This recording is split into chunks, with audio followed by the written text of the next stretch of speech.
The flickering candlelight danced across the blindingly pristine linen tablecloth, stretching and distorting the unsteady shadows that mirrored the frantic beating within my chest. Stellato was a monument to hushed, expensive taste, the kind of exclusive Italian sanctuary where the heavy silverware gleamed darkly beneath ambient, carefully calibrated lighting. It was a place where wealth conferred invisibility, and the wait staff glided like professional phantoms, silent, efficient, and practically invisible, just like me, a ghost in borrowed cloth. I meticulously smoothed the invisible creases in my simple black shift dress, my single concession to formal attire, and felt the heat of humiliation under the pitying, professional glances of the hostess. 15 minutes had passed since the 3 damning words had left my mouth. Table for one. They had sounded like a guilty plea, a public declaration of my abject failure. Would you care for another glass of wine while you wait, miss? The waiter appeared soundlessly at my elbow, his voice a perfect mask of professional neutrality. But I saw the calculation in his eyes, the underlying, undeniable assumption. Nobody is coming. No, thank you, I managed, the refusal coming out far steadier than my internally unraveling nerves. Just the check, please. This absurd, ill-conceived dinner had been a disastrous mistake, a desperate, lonely attempt to honor my 27th birthday somewhere other than my damp, cramped studio apartment with its infuriatingly leaky faucet and temperamental heating unit. The entire splurge had already incinerated nearly half my weekly earnings. Single motherhood, especially my kind of single motherhood, left no allowance for extravagant follies like $12 glasses of generic house wine. As the waiter melted away, I fumbled clumsily for my phone, enacting the pathetic charade of checking for messages that I knew would never materialize. My heart ached for Emma, my 6-year-old daughter, who was currently safe with our kind neighbor, Mrs. Patel. Emma deserved the stars, and I could only give her hand-me-down clothes, delayed rent payments, and the painful necessity of denying her innocent requests for something simple, like ballet lessons. She deserved a mother who didn't perpetually work 2 demoralizing jobs just to stay one step ahead of total financial ruin. Invisibility had been my lifelong cloak. It shielded me from the attention of foster parents who only saw the government check, and from teachers who never once noticed the quiet, straight-A student. It was the legacy of Emma's father, who had vanished the moment I spoke the word pregnant. Now, surrounded by the privileged clamor of couples and powerful business dinners, I was a ghost once more. Then, the air changed. It wasn't just a sound. It was a palpable shift in pressure, the heavy silence that precedes a major storm. The low hum of restaurant chatter abruptly dropped several decibels. I glanced toward the front windows, instinctively drawn by the sudden stillness. 3 black, impossibly sleek and menacing SUVs slid silently to the curb. Dark-suited men spilled out first, their movements practiced, efficient, and lethal as they swept the perimeter. Then one opened the rear door of the center vehicle. He emerged with the slow, deliberate grace of a king claiming tribute. He didn't just own the car or the establishment. He possessed the very ground he trod upon. Power radiated from him, an almost physical heat. He was tall, overwhelmingly broad-shouldered, draped in a tailored charcoal suit that undoubtedly cost more than 6 months of my meager rent combined. His dark hair was impeccably styled, and the shadow of stubble along his jaw was so precisely maintained it looked less like facial hair and more like a permanent, rugged sculpture carved from granite. He moved with a kind of contained, lethal grace, the unhurried confidence of a predator who knew nothing could possibly escape his reach. I couldn't break the gaze. No one in the room could. The restaurant plunged into a reverent near silence as he entered, flanked by 2 identical, vigilant bodyguards. The maitre d' practically flew across the floor, bowing with a depth of deference I had only seen in movies. Mr. Castiano, what an honor. Your usual table is ready. Castiano. The name nudged faintly against my memory, perhaps a headline from the local news. A rumored wealthy businessman or politician whose exact significance I couldn't quite place. I quickly forced my attention back to the pitiful remnant of my meal, desperately trying to redon my cloak of invisibility, now for entirely different, self-preservation reasons. Men like him didn't just exist in a different socio-economic sphere. They inhabited a different universe entirely. I did not belong within his formidable orbit, and drawing the attention of such dangerous men never, ever ended well for women already struggling on the margins. I frantically signaled for the waiter, an overwhelming desperation to flee washing over me. But he, along with the entire staff, seemed magnetically bound to the newcomer's table. I reached into my purse, determined to dump cash on the table and execute a hurried escape, when the air behind me grew instantly heavy. I felt, rather than heard, someone loom over my small, pathetic table. "The lady will be joining me tonight." The voice was deep, laced with a subtle but undeniable Italian accent, carrying a tone that flatly brooked absolutely no argument. I froze mid-reach, my hand stuck inside the lining of my worn purse, and lifted my gaze slowly. Up close, the intimidation factor doubled. His dark eyes, the rich, impenetrable color of fresh espresso, scrutinized me with an intensity that made every nerve ending in my body prickle with raw awareness. There was no trace of welcome or warmth in his expression. Only cool, professional assessment and something primal and unnamed that made my heart beat a frantic rhythm against my ribs. "I'm sorry?" The question was a weak, barely audible whisper. The corner of his mouth twitched, an expression far too calculated and predatory to be remotely termed a smile. "I said," he reiterated, lowering his voice until it was a resonant baritone meant only for me. He leaned closer, and the intoxicating, invasive scent of expensive cologne mingled with something darker, something dangerous and metallic, completely overwhelming my senses. "Tonight you are my wife." Before my brain could even begin to process the sheer audacity of his statement, he effortlessly slid into the chair opposite me. He gave a minimal, clipped nod to one of his sentinels, and instantly, the waiter who had been avoiding my table materialized, looking simultaneously terrified and profoundly eager to please. "Mr. Castellaniano, we are deeply honored."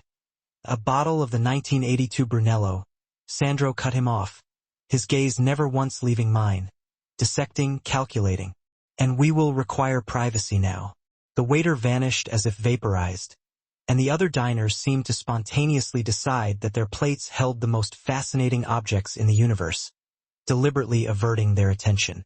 I gripped the linen napkin under the table, my knuckles strained white against the pristine fabric. "I truly think there's been a grave mistake," I managed, the plea barely crossing my lips. "I don't know you." "Alejandro Castellaniano," he stated, smoothly extending a large, powerful hand across the distance separating us. "Though you may call me Sandro. And no, Cara, there is no mistake." His hand remained suspended between us, adorned only by a heavy, ornate platinum signet ring on his right finger. The crest, perhaps a snarling lion, was too intricate to decipher, but its weight suggested history, power, and permanence. "I really must go," I whispered, glancing around frantically. His men had subtly rearranged themselves, blocking the exits with practiced, strategic indifference. "My daughter is with Mrs. Patel in apartment 3C until 9 o'clock. She's watching cartoons and eating pepperoni pizza, no mushrooms." His expression remained utterly unreadable as he delivered this terrifying, intimate detail, information that no stranger should ever possess. "You have time." A terrible, cold dread traced a path down my spine. "How do you—" "I make it my business to know things, Cara." He withdrew his hand when I didn't take it, but the movement felt less like accepting rejection and more like a temporary, chilling reprieve he was granting. "Your name is Olivia Reed, 27 years old as of today. Single mother to Emma, age 6. You work at Meridian Insurance during the day, and you waitress at the Blue Orchid 3 nights a week. Your rent is due on the 1st. You are 3 months behind on your student loans, and Emma needs essential dental work you currently cannot afford." Each meticulously researched fact struck me like a physical, calculated blow. I felt stripped bare, exposed, and vulnerable in a way that transcended the physical space. "Are you threatening me?" For the first time, a sliver of genuine, dark amusement flickered in the depths of his espresso eyes. "If I were threatening you, Tesoro," he corrected smoothly, You would not need to ask. The 1982 Brunello arrived then, presented with reverent, gloved hands by a sommelier who moved with fearful precision. Sandro never once took his eyes off me as the silent ritual of uncorking and pouring commenced. When we were finally alone again, he lifted his glass, the deep ruby liquid catching the candlelight. To new beginnings, he commanded, his voice a low, inflexible sound. I kept my hands firmly in my lap, refusing to reach for my glass. What exactly do you want from me? For now, he replied, placing the glass back down without drinking. I want you to drink your wine, eat your dinner, and pretend that we are celebrating our wedding anniversary. His gaze flicked briefly, sharply, toward the restaurant entrance, then returned immediately to me. The man who just walked in, do not look now, believes I am a happily married man. It is profoundly in both our interests that he retains that belief. Despite the panic, an overwhelming, dangerous curiosity sparked in my chest. Why? Because, Olivia Reed, he pronounced my name slowly, deliberately, as if tasting something rare and forbidden. The difference between us leaving this restaurant alive or perhaps not leaving it at all tonight may depend entirely on how convincingly you can play the role of my deeply beloved wife. The blunt, terrifying declaration should have sent me scrambling for the door, but the flat certainty in his tone, devoid of any drama or exaggeration, chilled my blood in a far deeper way. He wasn't delivering a threat. He was stating an unavoidable fact of his existence. I can't. You can, and you will. He reached across the table, his hand enveloping mine instantly. His skin was surprisingly warm, his grip firm, gentle, yet utterly unbreakable. Smile at me like you love me, cara mia. Our lives literally depend on it. A fleeting flicker of something, was it vulnerability? Danced in the depths of his dark eyes, causing me to hesitate. Then his thumb began a slow, mesmerizing stroke across my exposed knuckles. A gesture so intimately possessive it sent a jolt of heat racing up my arm. My body betrayed me completely. I found myself smiling automatically, my muscles responding to his dangerous proximity long before my rational mind could process the danger. There she is, he murmured, satisfaction evident in the deep, resonant tone of his voice. My beautiful wife. This is completely insane. I hissed through my fixed, loving smile, trying desperately to keep the panic clawing its way up my throat contained. I don't even know your full name. Alejandro Vittorio Castellaniano. His thumb continued its hypnotic, unsettling movement across my skin. Head of the Castellaniano family.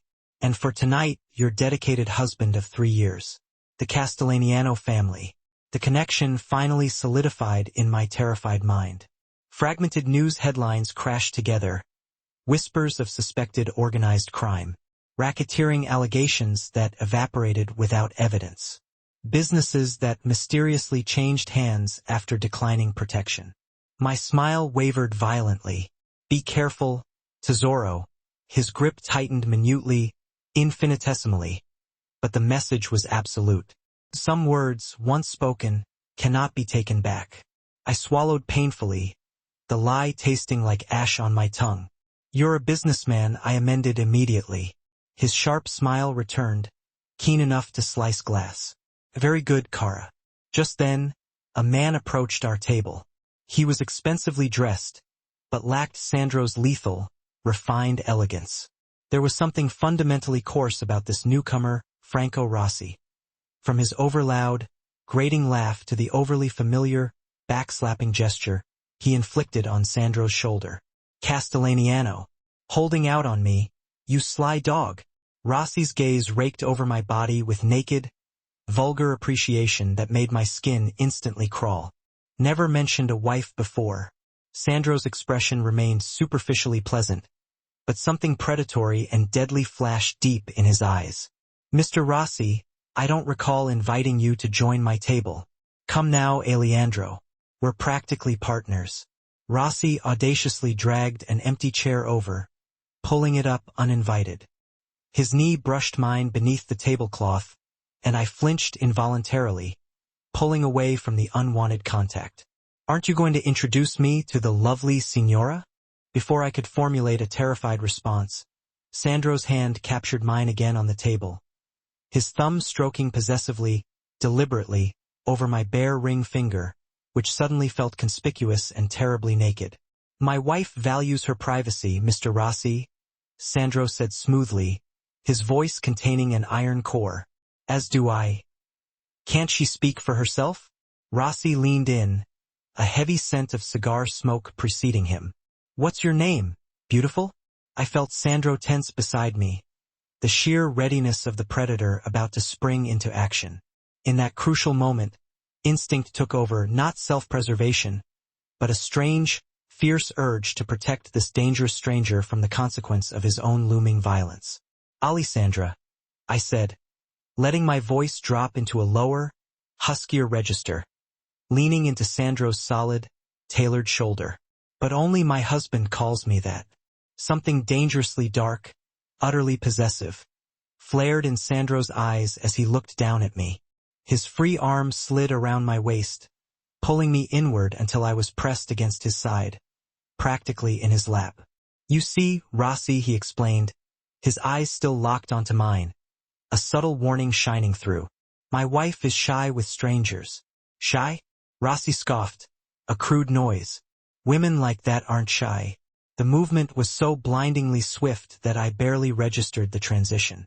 One moment we were seated. The next, Sandro's hand had somehow locked onto Rossi's wrist, bending it at an acutely painful angle that instantly drained the color from the man's fleshy face. "Choose your next words with exceptional care," Sandro instructed, his voice dropping to a terrifying, velvet softness. "You are speaking about my wife." I should have been paralyzed by fear. Instead, a molten, dangerous warmth coiled deep in my stomach, responding to the raw, naked possession in Sandro's voice.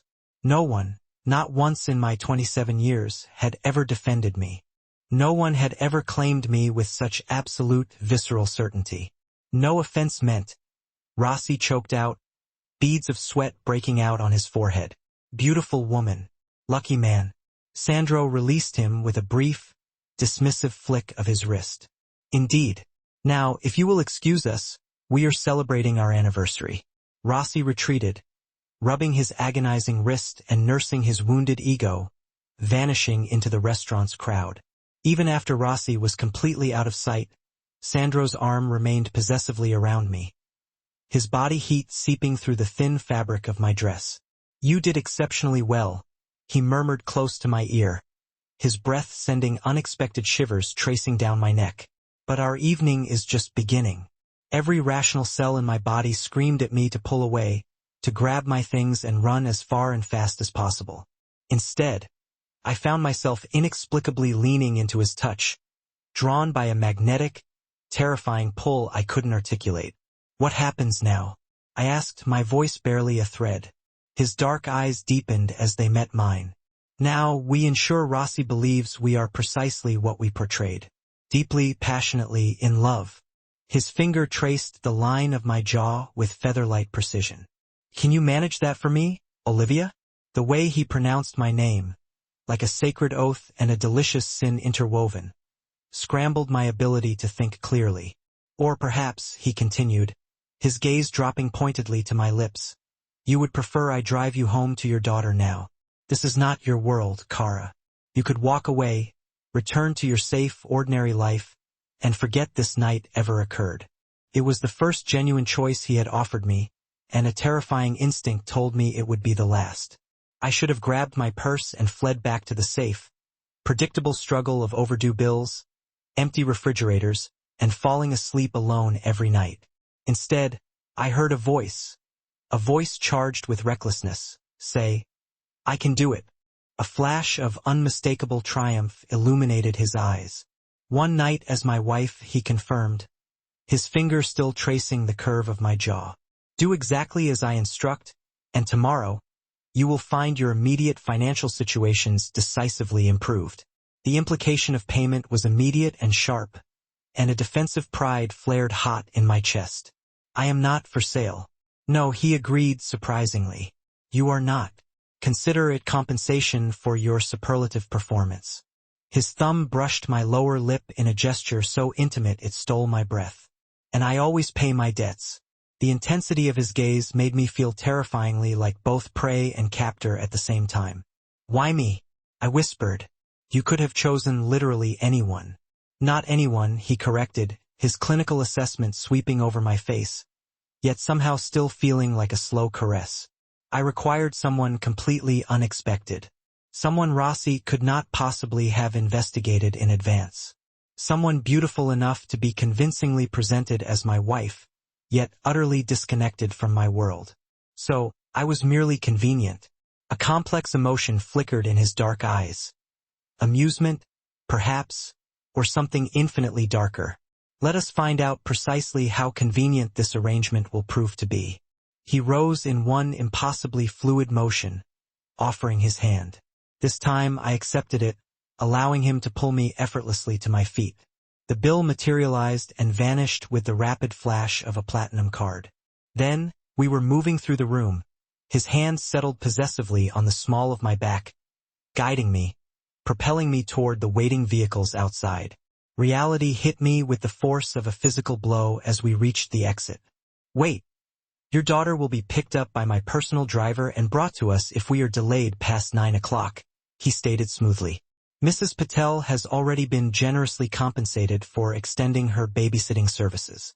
The casual, utter way he had inserted himself into the most intimate details of my life, making arrangements for my child without consulting me, sent a deep, cold chill through me. I can't allow strangers to simply take my daughter, I protested, my voice edged with rising hysteria. He paused just inside the restaurant entrance, turning to face me completely, sheltering me from the staff's view. Nothing, absolutely nothing, will happen to Emma, he promised, his voice softening to an unexpected timbre I hadn't heard before. I give you my word. The word of a man who is forcing me to pretend to be his wife. His smile was sharp, unsettling. The word of a man who protects what is irrevocably his. He gently tucked a stray strand of hair behind my ear, the gesture strangely, unsettlingly tender. And tonight, Carmia, you are mine. The cold night air hit my lungs like a shock of ice water, a stark, immediate contrast to the intense heat radiating from Sandro's hand still resting proprietarily on the small of my back. His bodyguards materialized instantly, forming a silent, impenetrable human barrier between us and the street. One opened the rear door of the center SUV, and before I could even draw a protesting breath, Sandro guided me inside with a gentle, relentless pressure that felt like an inescapable command. The interior was a cocoon of soft black leather and subtle, opulent luxury. Sandro slid in beside me, his muscular thigh pressing intimately against mine in the spacious back seat that suddenly felt intolerably small. The door closed with a solid, definitive thunk that echoed the sound of finality. Where are we going? I asked, struggling desperately to keep my voice even as the vehicle smoothly pulled away from the curb. Sandro studied me for a long moment, his profile unreadable in the dim interior. The Rossi situation is more complicated than originally anticipated. We are going to my home. Your home? But I can't. I need to get back to Emma. As I said, his tone offered absolutely no avenue for argument. Arrangements have been made. Yet, something in his eyes registered my genuine panic, and he softened marginally. Your daughter will be brought to us if the need arises, or she will return to your apartment if we conclude our business quickly. Asterisk our business? Asterisk the phrase hung heavy and loaded between us, rife with implications I refused to explore. What exactly is this situation with Rossi? I insisted, desperate to anchor myself with knowledge in the terrifying whirlwind I'd been dragged into. Sandro's jaw tightened almost imperceptibly, a granite fissure appearing on his perfect face. Franco Rossi believes he can force a partnership with my family through a combination of threats and financial leverage. Tonight was intended to be a critical negotiation. He paused, his lips curving into that chilling, imperfect smile that made my stomach clench. And you, Olivia, are the complication he wasn't expecting. Rossi has spent weeks systematically investigating my personal life, searching for pressure points. He assumes that discovering my secret wife gives him a distinct advantage. Does it? I asked, suddenly acutely aware of how dangerously ignorant I was of the game being played. Sandro's large hand settled heavily on my knee. The weight of it was simultaneously reassuring and terrifying, grounding and confining. On the contrary, Kara, you have inadvertently given me the advantage. The lights of the city slid past the tinted, bulletproof windows as we drove deeper into the exclusive, wealthy lakefront district, a world I had only seen depicted in glossy magazine spreads. Eventually, we turned onto a private drive, flanked by tall, formidable iron gates that opened silently, instantly, at our approach. The house, no, a genuine sprawling mansion, appeared through the pervasive darkness.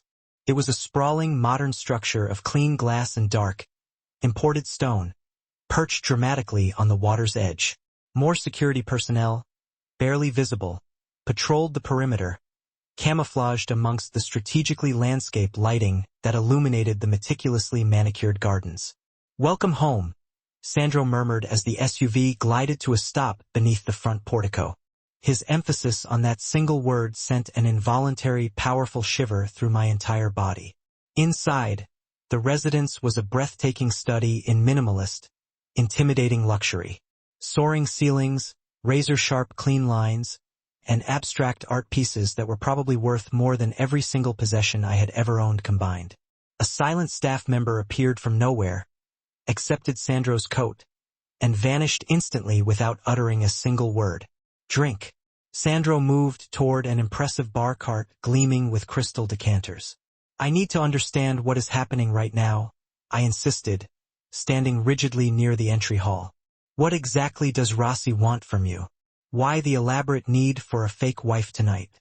And most crucially, how long am I expected to keep up this charade?" Sandro calmly poured amber liquid into 2 glasses, pointedly ignoring my refusal. "Rossi controls certain critical ports that I require for my import business.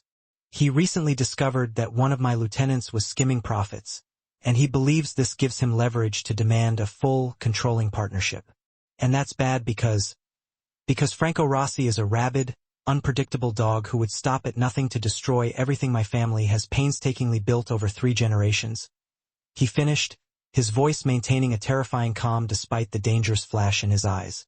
"He deals in human trafficking, among other profoundly distasteful enterprises I absolutely refuse to allow in my territory."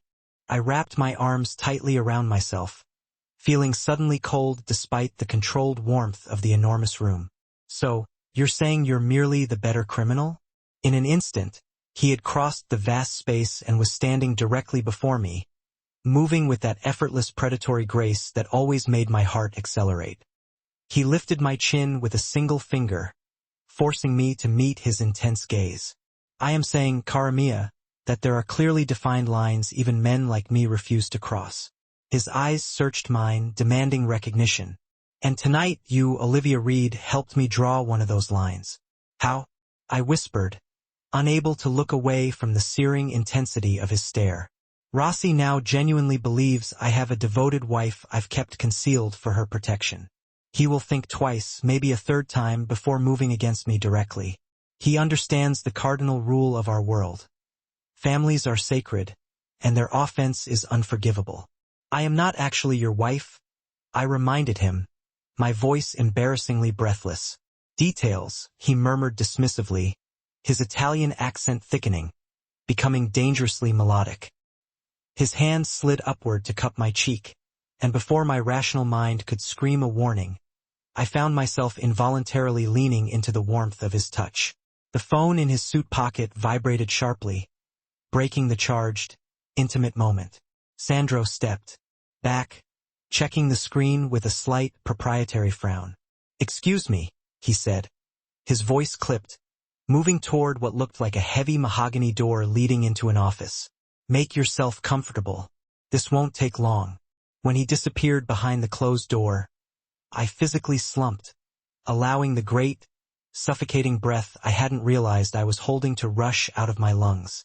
My heart hammered a desperate rhythm against my ribs as I tried, futilely, to piece together the shattered fragments of reality. I was trapped inside the fortress of a bona fide mafia boss, playing the role of his dutiful wife because some rival hoodlum believed this ridiculous charade would grant him negotiating leverage. It was beyond insane. It was a twisted plot I wouldn't believe in a movie. I should have been screaming, dialing 911, or sprinting out the front door, or all three simultaneously. I pulled out my phone, a wave of relief washing over me when the service bars were still robust. My thumb hovered, trembling, over the emergency call icon. But something stopped me. What could I possibly tell the dispatcher? Help. I'm being held captive by a devastatingly handsome, terrifying crime lord who is also offering to magically solve every financial crisis I've ever had if I agree to play dress-up as his spouse for a single night. Besides, the insidious truth was that Sandro knew everything. Where Emma was, the exact coordinates of my apartment, my entire life history, it seemed. Instead, avoiding the emotional minefield, I sent a quick text to Mrs. Patel. How's Emma? The response arrived almost instantly, jarring in its normalcy. Sleeping like an angel. Your husband's friend dropped off her favorite teddy bear and extra money for me to watch her overnight if needed. Such a thoughtful man. Why didn't you tell me you were married? I stared at the screen, the words blurring in my disbelief. Husband? But it was the mention of the teddy bear that froze the blood in my veins. I hadn't told Sandro about Bartholomew, Emma's beloved stuffed animal that had vanished during our chaotic last move. Emma had been inconsolable. How could he possibly know about that tiny, devastating detail, much less track down and replace it? Before I could process this newest layer of chilling manipulation, a crisp female voice shattered the silence. So you're the wife? I spun around so quickly I nearly lost my balance. Leaning against the door frame, a study in calculated elegance, was a stunning woman. She was tall, model-esque, with sleek black hair pulled back to emphasize high cheekbones, and eyes that mirrored Sandro's, identical in both color and piercing intensity. She wore a designer garment that screamed European haute couture, making my simple dress feel like something salvaged from a donation bin. Relax, she said, her smile flashing perfect, impossibly white teeth. I'm Valentina, Sandro's sister. She sauntered forward, circling me slowly, her gaze raking over my person with cool, clinical calculation. Though I must say, you're not what I expected when he said he'd found a wife. It's not. We're not. I stammered, heat rushing to my cheeks. I had no idea how much she knew or how much she had guessed. Real? Her laugh was musical, a high, brittle sound, but it held the razor-sharp edge of mockery. Of course it's not real. My brother doesn't do relationships. He does arrangements. She stopped directly in front of me, forcing me to meet her unwavering stare.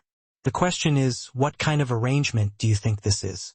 My cheeks burned with acute embarrassment and defensiveness. It's just for tonight. To fool someone named Rossi. Valentina tapped a perfectly manicured finger against her chin, her expression one of amused consideration. Interesting. And he brought you home. She leaned closer, her expensive, complex perfume enveloping me. Sandro never brings his women home. I'm not his woman, I protested, though the words sounded weak and unconvincing even to my own ears. No, her smile was knowing, predatory. Then why are you looking at his office door like you're waiting for him to come back? Why haven't you run screaming into the night? Because I couldn't. Because of Emma. Because despite the fear and the manipulation, some traitorous, small part of me was undeniably intrigued by Alessandro Castellano and the way he looked at me. Not as a waitress, not as a struggling mother, but like I was precious and valuable instead of invisible. Valentina. Sandro's voice sliced through the room like a cold steel blade. His sister immediately straightened, utterly unruffled by the chilling temperature of his tone. I don't recall inviting you here tonight. I was in the neighborhood, she replied smoothly. Thought I'd meet the mystery woman who has all your men whispering. She moved to Sandro, kissing his cheek, entirely unfazed by his rigid posture. She's pretty common, but pretty. I flinched inwardly at her casual cruelty, the dismissiveness that felt like a slap. Sandro's eyes narrowed fractionally, his face becoming a mask of controlled fury. Olivia is my guest, he said, his voice deceptively soft. A dangerous warning. You will show her respect. Valentina raised an eyebrow, and something silent, electric, and utterly cold passed between the siblings. Guest? Is that what we're calling it now? She turned back to me, her smile now openly predatory. Enjoy your visit, Olivia. My brother can be quite hospitable when it suits him. With that final, chilling parting shot, she glided from the room, leaving behind a profound chill that had nothing to do with the thermostat. I apologize for my sister, Sandro said, moving immediately to my side. Valentina can be protective. She seemed more territorial than protective. I muttered before the filter between my brain and my mouth could engage. To my genuine surprise, Sandro let out a short, authentic burst of laughter.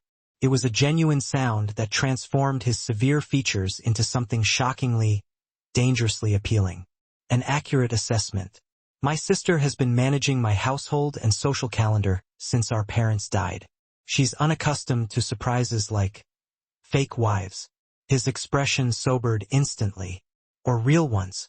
The implication hung between us, heavy with unspoken possibility and the scent of danger.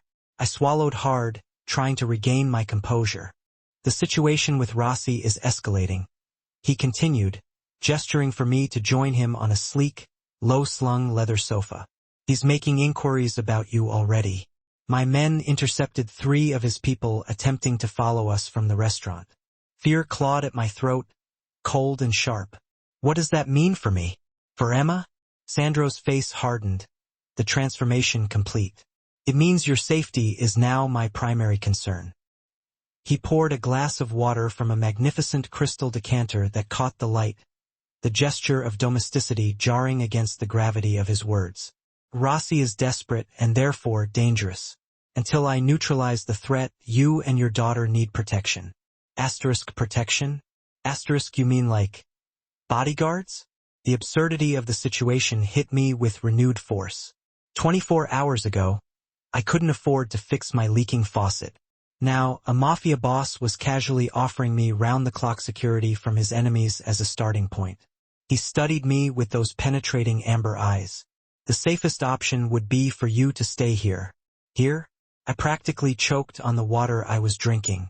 I can't just move in with you. I have a job. Emma has school. All of which can be arranged. He spoke as if relocating a single mother and her child was no more complicated than ordering takeout. Your position at Meridian Insurance is tenuous at best since the department downsizing announcement last week. As for Emma's education, there are excellent private schools nearby. Once again, I was stunned by the depth of his knowledge. It wasn't just surveillance, it was a dossier. How do you know all this? Something unreadable. A flicker of reluctance, perhaps, crossed his face. Your application for emergency assistance with the Children's Dental Clinic 3 weeks ago. You listed your employment concerns. You saw my application? How? I own the foundation that funds the clinic, he said simply, as if it were the most natural thing in the world. Your file crossed my desk. The implications spun through my mind like a shattered kaleidoscope. So that night at the restaurant, you knew who I was before you sat down?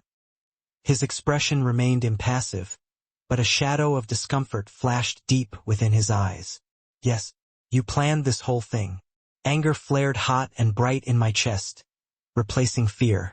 Used me as some kind of disposable prop in your Mafia power play. Not entirely. His jaw tightened. Rossi's appearance was unexpected. But yes, I had intended to approach you. Why? The word came out sharper than I intended, laced with betrayal. What could you possibly want from me? Sandro stood up in one fluid, powerful motion and crossed to the floor-to-ceiling windows overlooking the dark, expansive lake. For a long moment, he was silent, his broad shoulders tense beneath his tailored jacket. Your file contained a photograph, he finally said, his voice lower, rougher, strained. When I saw it, I recognized you immediately. Recognized me? That's impossible. We've never met. He turned, his expression now completely inscrutable. And not you precisely, but your resemblance to someone I once knew is remarkable. A cold dread slid down my spine. Who? My wife, he stated, the word hollow, a quiet monument to loss. My real wife, Sophia. The room seemed to tilt slightly, the air suddenly thin. You're actually married? A muscle ticked in his jaw. I was. She died 6 years ago. The timeline hit me with stunning clarity. 6 years ago, when Emma was born, when I was struggling through pregnancy alone, this man was losing his wife. I'm sorry, I said automatically, then frowned, the pity overridden by paranoia. But that doesn't explain why you'd want me to pretend. The anniversary of her death was last week. He cut in. His voice controlled but with an undercurrent of something raw and exposed. Rossi somehow learned of this and has been watching me, waiting for signs of weakness.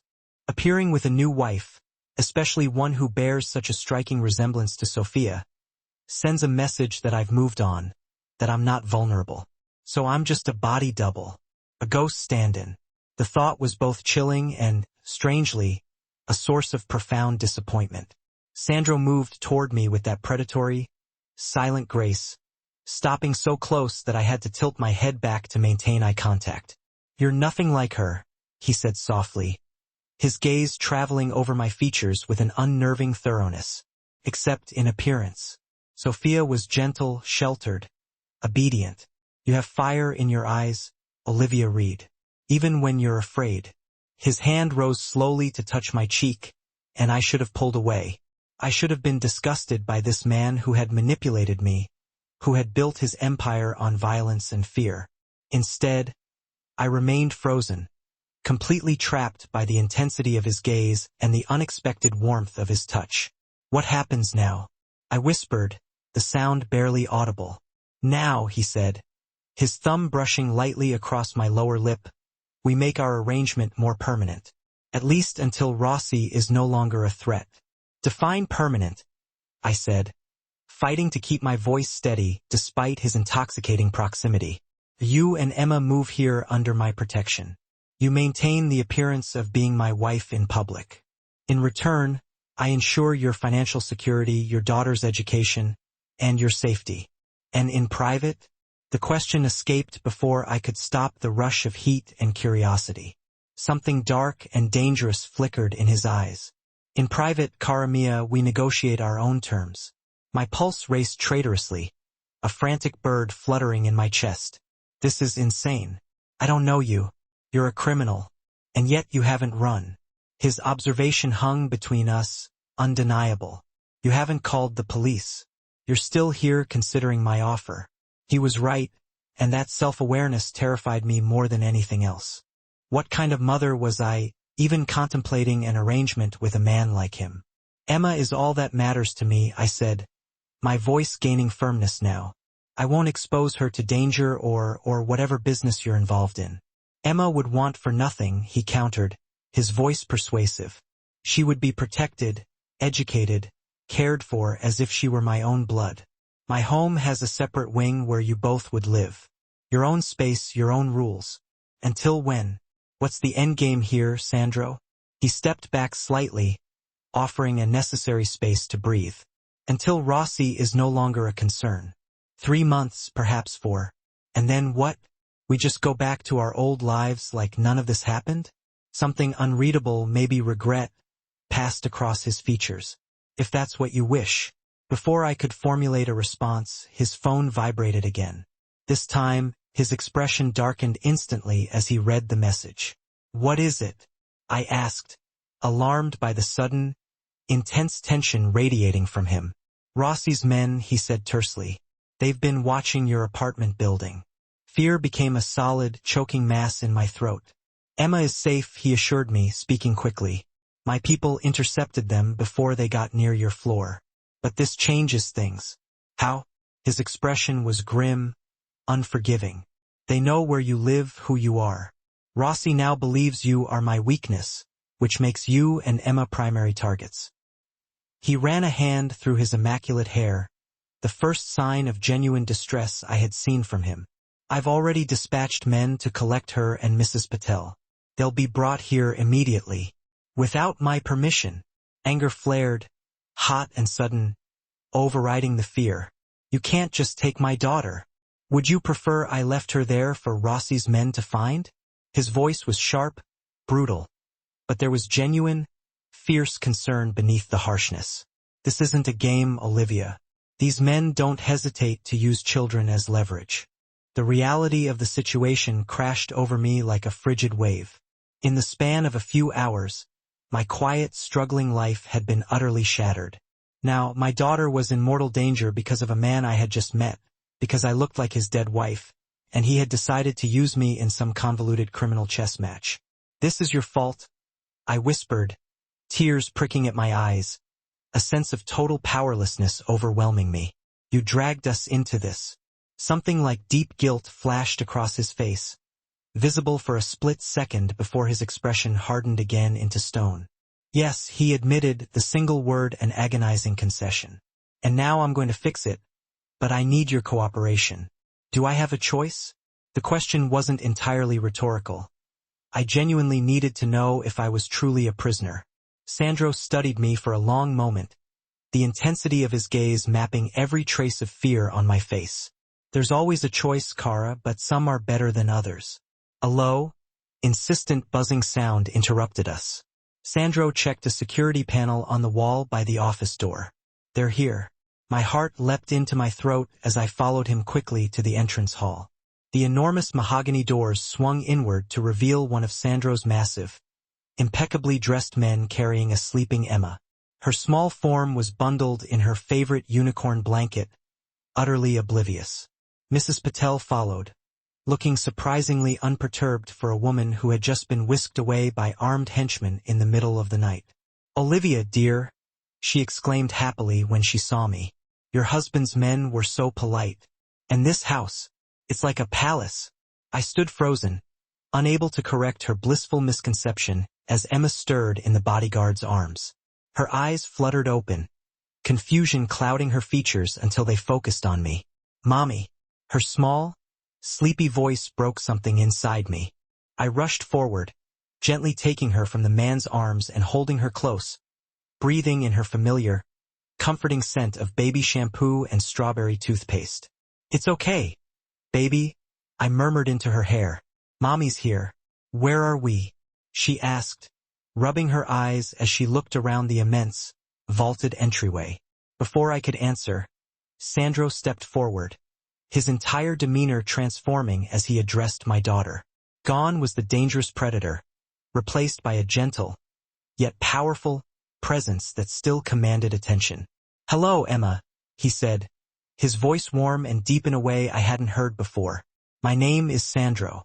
You and your mother are going to be staying at my house for a little while. Emma studied him with the unfiltered, unblinking curiosity only children possess. Is this a castle? Sandro's lips curved into a genuine smile that subtly transformed his severe features. Not quite, but there is a swimming pool and a room full of books and toys that I think you might enjoy. Emma's eyes widened with awe. A pool inside? And a garden maze outside, he added, as if offering a child a private, supervised playground was the most natural thing in the world. Perhaps tomorrow you can explore it if your mother agrees. Emma turned to me, excitement completely replacing her confusion. Can we stay, Mommy? Please. Over her head, Sandro's eyes met mine. They were dark, intense, and utterly victorious. He knew he'd won. With a few simple, perfectly calculated words, he had captivated my daughter just as effectively as he had ensnared me. Yes, sweetheart, I heard myself say, the words sealing my fate. We're going to stay for a while. The morning light spilled through floor-to-ceiling windows, illuminating a bedroom suite easily larger than my entire previous apartment. I blinked awake in a disoriented haze, my fingers clutching unfamiliar, cool silk sheets. For one bewildering moment, I couldn't recall where I was. Then, the whole terrifying reality came rushing back. Sandro, Rossi, the forced charade, the intense confrontation, and the midnight evacuation of my daughter. I bolted upright, panic seizing my chest. Emma, your daughter is having breakfast in the garden pavilion. A soft, feminine voice answered. Mr. Castellano thought you might appreciate some rest. A petite woman stood by the doorway, her posture impeccable. In her crisp, pressed uniform. She looked like something out of a period drama about ridiculously wealthy estates. "Who are you?" I asked, clutching the silk sheets closer to my chest. "Isabel, ma'am. I've been assigned as your personal assistant during your stay." Her expression remained professionally neutral, betraying nothing about what she might know of my unusual and suspect arrangement with her employer. "Where are my clothes?"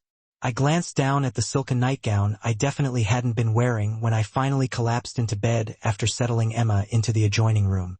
"Your belongings are being collected from your apartment as we speak," Isabel replied, moving to open a massive walk-in closet door.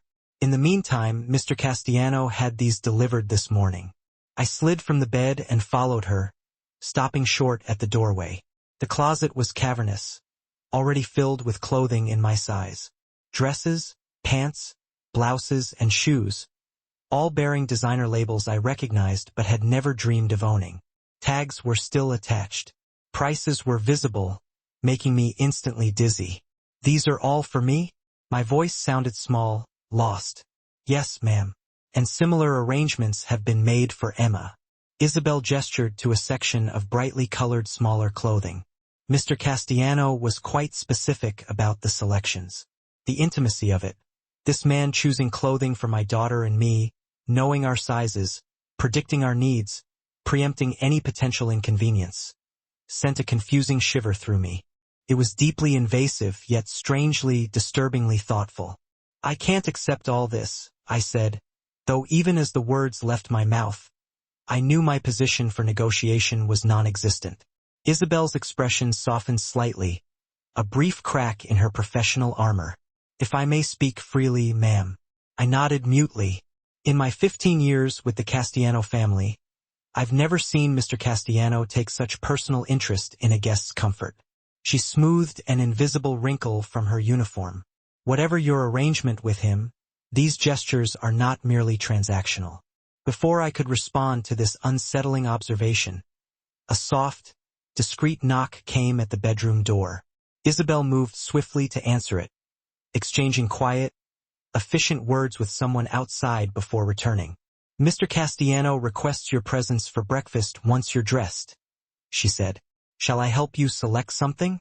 20 minutes later, dressed in a simple but obviously expensive sundress that fit as though it had been tailored specifically for me, I followed Isabel through the sprawling mansion. Every room we passed spoke of extraordinary, inherited wealth tempered by stark masculine restraint. Leather, glass, and steel dominated the color palette, with occasional bursts of vibrant, modern art serving as deliberate focal points.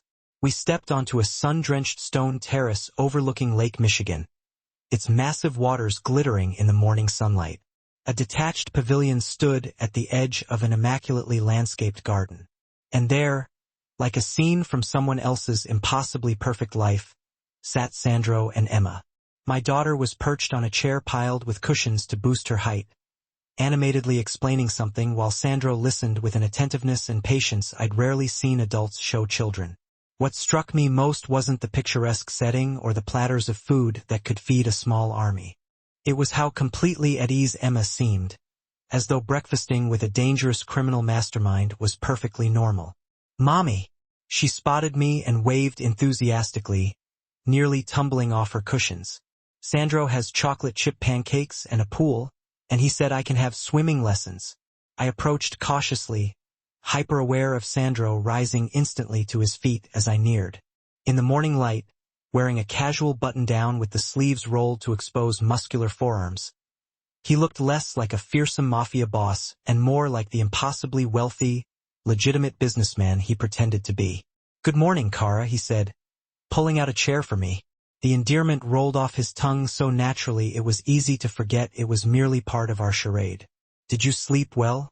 "As well as could be expected, considering the circumstances," I answered quietly, acutely conscious of Emma's attentive ears.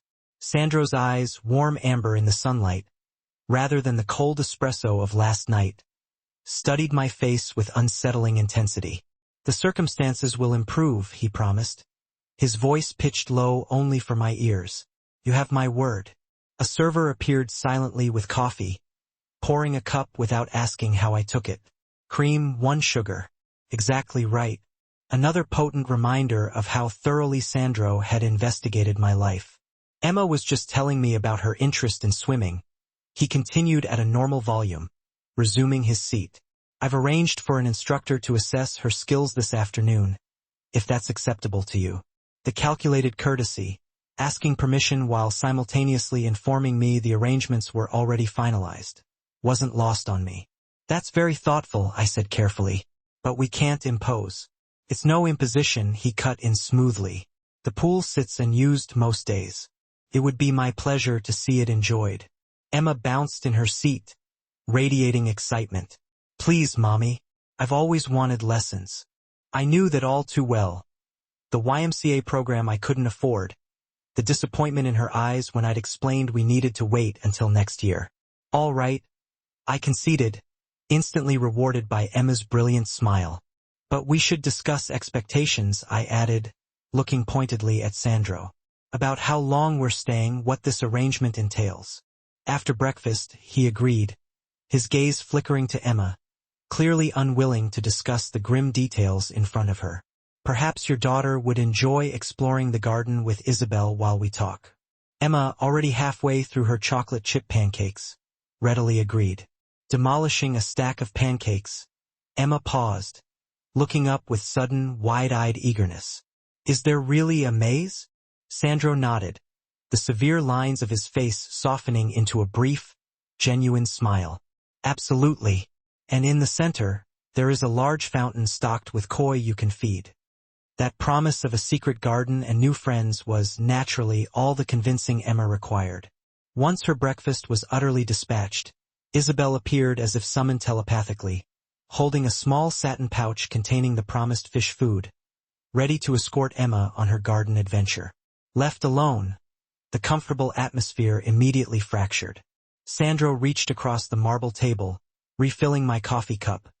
A jarringly normal, domestic gesture that felt utterly foreign coming from the dangerously powerful man I knew him to be. You have questions, he stated simply, not waiting for me to initiate the confrontation. About 1,000, yes? I replied, carefully setting my fork down on the porcelain. Starting with the expiration date of this charade. How long until Rossi is no longer a threat? He offered the same frustratingly vague answer as the night before. My men are dedicated to mitigating the situation, but these matters require extreme delicacy and patience. And in the meantime, what exactly is my function here? Am I meant to be playing house? Serving as a convenient, temporary replacement for your dead wife? A muscle jumped sharply beneath the skin of his jaw. You are not a replacement, he stated, his voice instantly cold, infused with a sudden, alarming gravity. You are under my protection because I am responsible for placing you in danger. The role of wife is merely the most efficient, airtight cover. Cover for what, though? What am I concealing? Sandro rose, turning his back to me and walking toward the edge of the pavilion. His powerful frame was silhouetted starkly against the shimmering surface of the lake, an imposing figure even in his casual linen attire. 6 years ago, my wife was killed, he said abruptly, the words clipped and flat. Not by a rival organization or a targeted enemy, but by a drunk driver. The most mundane death imaginable for the wife of a man in my position. I remained silent, certain now that there was a deeper layer of pain to this story than he had revealed the previous evening. What few people know, he continued, his voice dropping slightly, is that she was 7 months pregnant at the time, a daughter. A painful gasp caught in my throat, shocking me into realization. I'm sorry, I whispered, the inadequacy of the words hanging heavily between us. He turned back, his expression rigid, carved from unforgiving stone. Rossi learned of this recently, specifically on the anniversary of their deaths. He approached me with high-resolution photos of their graves, speaking softly of how truly terrible it would be to lose more family members.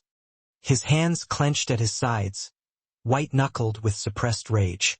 It was psychological warfare, an openly brutal threat. The sheer, cold depravity of using a man's dead wife and unborn child as leverage made me feel physically ill. That's monstrous. That is standard business practice in Rossi's world, Sandro countered, his voice utterly devoid of inflection. A world I have worked tirelessly to evolve beyond, though few people believe that evolution is possible. And where do I fit into this cruelty? Is it just because I look like her? He moved back toward the table, his movements deceptively fluid despite the tension radiating off him like heat. Yes, your resemblance to Sophia provided a critical opportunity, a way to publicly demonstrate to Rossi that I had successfully moved past the trauma, that his knowledge of my past gave him no power over me. He sat down again, closer than before. But now that he has seen you, identified you, the situation has evolved into what exactly? Sandro's gaze became penetrating, assessing, settling on a conclusion far more complex than a simple cover story. Rossi now believes you are genuinely important to me. That assumption instantly makes you both a target and an asset. An asset? I repeated flatly, the word metallic and dehumanizing.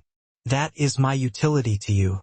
Something flickered across his severe features, perhaps genuine frustration, or maybe something more deeply complicated.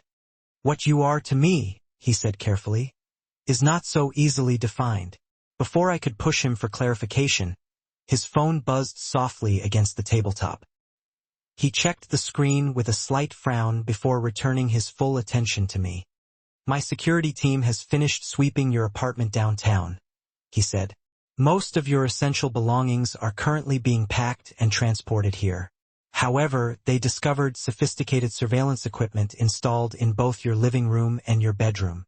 An icy, insidious horror crawled up my spine. Cameras? In my home? Where my daughter lives. Audio only, he specified quickly, though the distinction did nothing to quell the wave of revulsion washing over me. Installed within the last 24 hours, according to my tech expert. Rossi's work, undoubtedly. Nausea rolled through me as I envisioned unseen strangers listening to the most private moments. My intimate conversations, Emma's precious bedtime stories, the mundane details of our routines. How did they breach the security? I always double-lock the door. Your building security is... He paused diplomatically, choosing his words with care. Inadequate. The devices have been thoroughly removed and disabled. But this confirms my suspicion. You cannot return there. The crushing reality of my situation slammed over me anew. My sanctuary, my tenuous jobs, the fragile life I had painstakingly constructed. All of it utterly compromised because I had accidentally caught the dangerous attention of Alessandro Castellano. What about work? I asked, grasping desperately for any semblance of normalcy. I have responsibilities, bills to pay, a life to maintain. Your financial obligations have been settled in full, he said matter-of-factly. Your position at Meridian was already precarious, as we discussed. As for the Blue Orchid, I have arranged a lengthy leave of absence for pressing family reasons. Immediate, white-hot anger flared in my chest. You had no right. You can't just take over my entire life without. Without what? He interrupted, his voice soft yet unyielding as steel. Without your permission? The moment Rossi saw you sitting at my table, certain massive, irreversible wheels were set in motion. Kara. I am merely ensuring that you and Emma land safely when those wheels inevitably crush the life you knew. His profound, cold bluntness stunned me into momentary, breathless silence. When I found my voice again, it emerged smaller and weaker than I had intended. So what happens now? I just live here indefinitely, required to pretend to be your wife when necessary? For now, yes. His expression softened fractionally, a hint of genuine inquiry in his eyes. Is that really so terrible, Kara? Your daughter is safe, protected, and receiving opportunities you worked so hard to provide. You have total financial security, absolute protection. It's a gilded cage, I said quietly, my gaze sweeping over the overwhelming luxury. No matter how beautiful the bars, it is still a form of captivity. Then consider it a temporary sanctuary, he countered immediately. One that requires certain, convincing performances when we are in public. What kind of performances? Something shadowed and dangerous darkened his gaze. Nothing beyond what you are comfortable with. Hand-holding, perhaps an occasional display of chaste affection. The necessary appearance of a couple still happily immersed in the honeymoon phase of marriage. The simple thought of Sandro's hands on me, even in the most innocent public context, sent a swift, forbidden heat coursing sharply through my veins. And what do you gain from this arrangement, beyond sending a necessary message to Rossi? He studied me for a long moment, his dark expression entirely unreadable. Peace of mind, he finally said, the words heavy. Knowing I have protected the innocent people I carelessly dragged into my orbit. I knew there was far more to it than that. I sensed it in the raw intensity of his gaze, in the careful physical distance he maintained despite his words of closeness. But before I could press him, a sudden commotion from the garden captured our attention. Emma came racing toward the pavilion, her face flushed with excitement, Isabel following at her usual dignified, measured pace.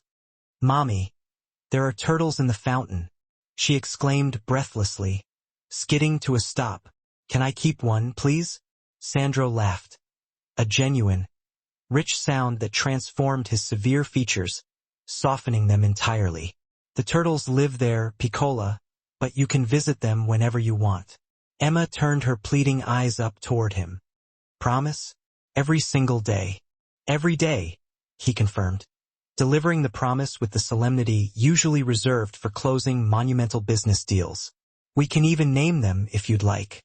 My daughter beamed up at him, her trust absolute and beautifully unguarded, a sight that made my heart ache fiercely. How swiftly she had accepted this dangerous stranger into her life. How easily she had adapted to our sudden, dramatic relocation. Children were resilient, yes, but I worried profoundly about the inevitable emotional fallout when this convenient interlude finally ended. "Isabel will show you both to your rooms in the East Wing," Sandro said, rising from the table with decisive movement. "They have been prepared for a longer stay, stocked with everything you might need. If anything is missing, you need only ask." "The East Wing?" I questioned, instantly wary. "Where will you be?" A flicker of pure, tantalizing amusement danced in his eyes. "The master suite occupies the West Wing. We may be required to play at being married, Cara, but I would not presume to share your space." He paused, then added with careful, deliberate emphasis, "Unless invited." A potent, immediate heat rushed up to stain my cheeks at the brazen implication. "That won't be necessary." His smile became knowing, almost wolfishly predatory. "As you wish." For the next 3 days, Alessandro maintained a carefully respectful distance. I glimpsed him occasionally, a figure of severe focus in his office taking video calls, or pacing the manicured garden speaking urgently into his phone, or once in the immense library, engrossed in a heavy volume written in what looked like Italian. He seemed determined to give Emma and me the essential space needed to adjust, to explore our new, temporary domain without the pressure of his constant presence. Predictably, Emma was in absolute heaven. Between swimming lessons with a former Olympic athlete, "Just a friend," Sandro had explained casually, as if gold medalists were commonplace acquaintances. The thrill of the garden maze, the media room stocked with every Disney movie ever made, and Isabel's seemingly endless patience for 6-year-old queries. My daughter had never been happier. I, conversely, felt an increasing sense of deep disquiet, but it wasn't bred from fear. It was the alarming opposite. The ease with which I was adapting to this level of effortless luxury and protection utterly terrified me. Each morning, I woke resolved to maintain my emotional guard, reminding myself that this life was temporary, an illusion. Yet, by evening, watching Emma laugh and thrive so vibrantly, I found my resolve dangerously, consistently weakening. On the 4th night, I tucked Emma into her princess bed, an actual 4-poster canopy that had materialized on our 2nd day, installed by unseen staff while we were at the pool. Her eyelids were already heavy, exhausted after a full day of privileged activity. "Mommy," she murmured drowsily, clutching her favorite worn plushie. "Is Sandro going to be my new daddy?" The question hit me with the force of a physical blow. "What? No, sweetie. Why would you think that?" She yawned widely, snuggling deeper under the silk covers. Because we live in his house, and he looks at you the way Prince Eric looks at Ariel. That's just a movie, baby, I said, my hand smoothing the fine hair from her forehead. Real life is much more complicated. A pause. But we are staying here, right? I really like it here. The simple, honest happiness in her voice tightened my throat painfully. For now, yes, but it's just temporary. Why? Her brow furrowed with distress. Don't you like Sandro? How could I possibly explain to a 6-year-old that the man who had given her everything she had ever wished for in 4 days was a criminal who had dragged us into a deadly game? That we were playing pretend for reasons she was incapable of understanding? It's complicated, Emma. Grown-up complicated. She seemed to accept the evasion, her eyes fluttering closed. He makes you smile, she whispered, already sinking into sleep. You never smiled that much at home. The observation, so innocent, yet so devastatingly accurate, haunted me as I quietly left her room. Had I been so profoundly and visibly unhappy in our previous life that even my child had noticed? Had I become so rigidly focused on the grind of survival that I had truly forgotten how to express joy? Lost in the spiral of guilt, I did not notice Alessandro until I stumbled, nearly colliding with him in the dimly lit hallway just outside Emma's door. He reacted instantly, strong hands catching and steadying me on my shoulders. His touch, firm and anchoring, sent an immediate, potent wave of unwelcome heat surging through my body. "Forgive me," he murmured, instantly releasing me the moment he felt my shoulders tense beneath his grip. I was coming to say good night to Emma. The sheer domesticity of the routine struck me as impossible. "You do that?" "When invited," he replied, a cautious reserve entering his dark expression. "She asked me earlier if I would check under the bed for monsters. Apparently, I have a certain reputation for efficiency against closet-dwelling creatures." I couldn't suppress a small, genuine smile at the surreal image of this dangerous man on his knees, peering beneath a little girl's canopy bed for imaginary threats. "She's already asleep." A shadow of disappointment crossed his face, quickly suppressed. "Another time, then. She asked if you were going to be her new daddy?" I blurted out, needing him to understand the profoundly dangerous emotional territory we were navigating. This arrangement, it is deeply confusing for her. Something complicated and unreadable passed behind his eyes. "And what did you tell her?" "The truth. That it's temporary." "Is it?" The single question hung suspended in the quiet air between us, weighted with implications neither of us had yet dared to voice. "Of course it is," I insisted, though the words lacked conviction even to my own ears. "Once this entire situation with Rossi is resolved, Emma and I will return to our normal lives." Sandro took a deliberate step closer, his proximity instantly making it difficult to maintain a coherent thought process. "And what if I offered you a different option?" "What option?"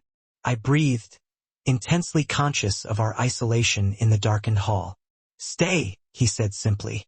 "Not as a staged charade. Not purely for protection. Not because you resemble someone from my past. Stay because Emma is flourishing here. Stay because you, Kara, deserve stability and genuine peace." His hand lifted, impossibly slow, to brush a stray strand of hair from my cheek. The contact was feather-light, yet it crackled with suppressed energy. "Stay because there is something undeniably between us that we both feel, whether we acknowledge it or attempt to deny it." My heart pounded violently against my ribs. "You don't know me." "I know enough," he countered, his gaze unflinching. "I know you sacrificed every resource for your daughter. I know you worked 2 crushing jobs without complaint. I know you applied for emergency dental assistance for Emma, yet requested nothing for yourself, despite the obvious pain you experience when consuming cold foods." I flinched internally at the surgical accuracy of his surveillance. The broken molar I had ignored for months because I couldn't afford the required treatment.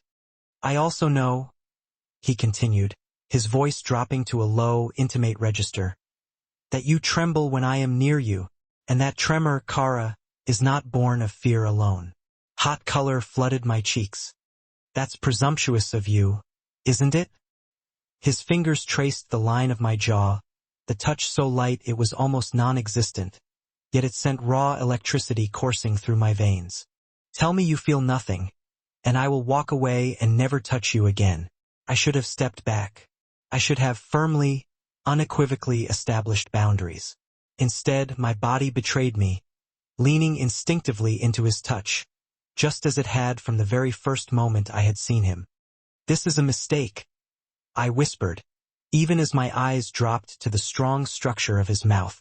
Perhaps, he agreed, his thumb teasing the curve of my lower lip.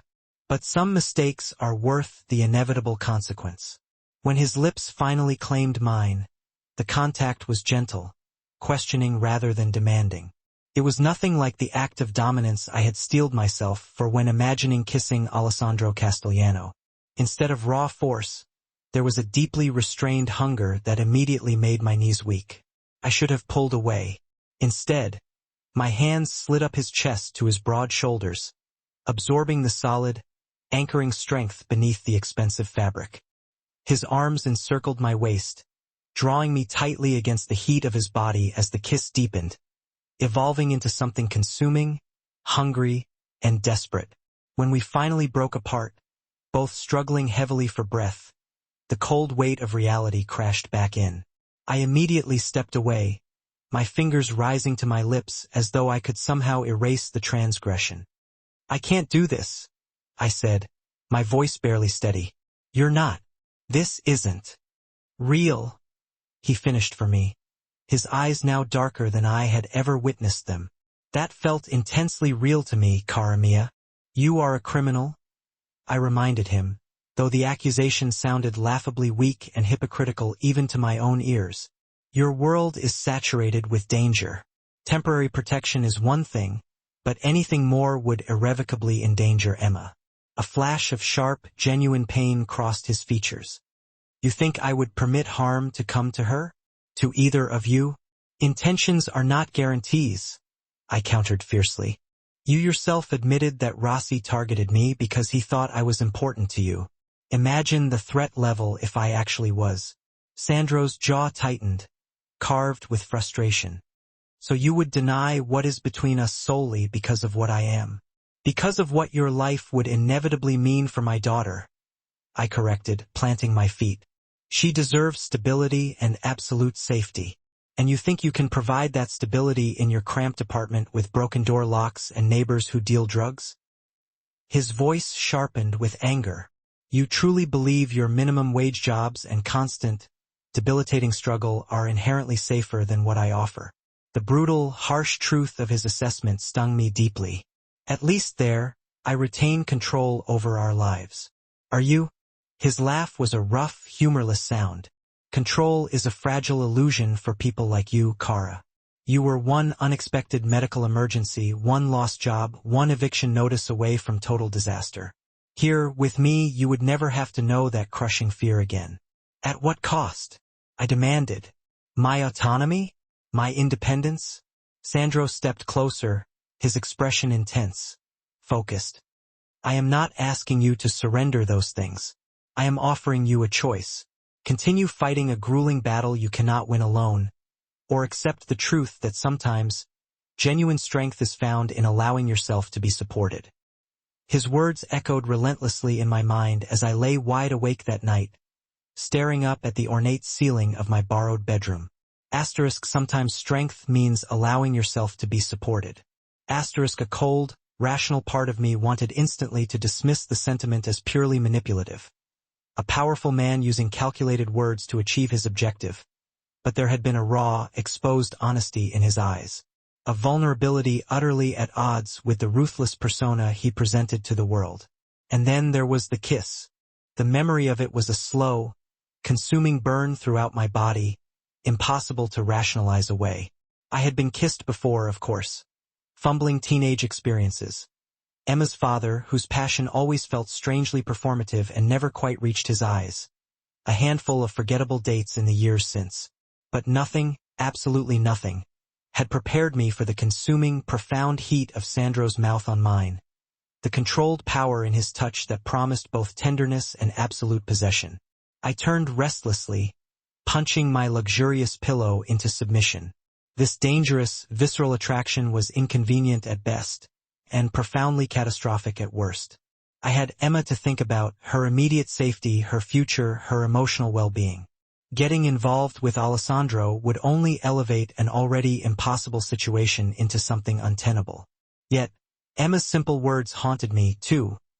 Asterisk, you never smiled at home. Asterisk, had I been so thoroughly worn down by the constant struggle for survival that I had truly forgotten how to access joy.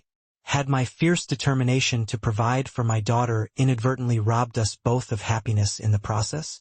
Sleep finally claimed me only in the early morning hours, my dreams filled with the conflicting images of Sandro's dark, intense eyes and his surprisingly gentle hands. Morning brought no clarity, only a renewed, desperate resolve to maintain boundaries I had already allowed to thoroughly crumble. I descended to the breakfast pavilion, bracing myself for the profound awkwardness of seeing him, but Alessandro was nowhere to be found. Mr. Castellano had early business in the city, Isabel informed me smoothly, pouring my coffee into a delicate cup. He asked me to relay that he will return this evening and hopes you and Emma will join him for dinner. The sudden reprieve should have been welcome, but I felt an inexplicable, unsettling pang of disappointment. I forced myself to focus on Emma, who was eagerly anticipating her third swimming lesson. Watching her splash confidently under the guidance of her instructor, I marveled once more at her rapid adaptation to our new circumstances.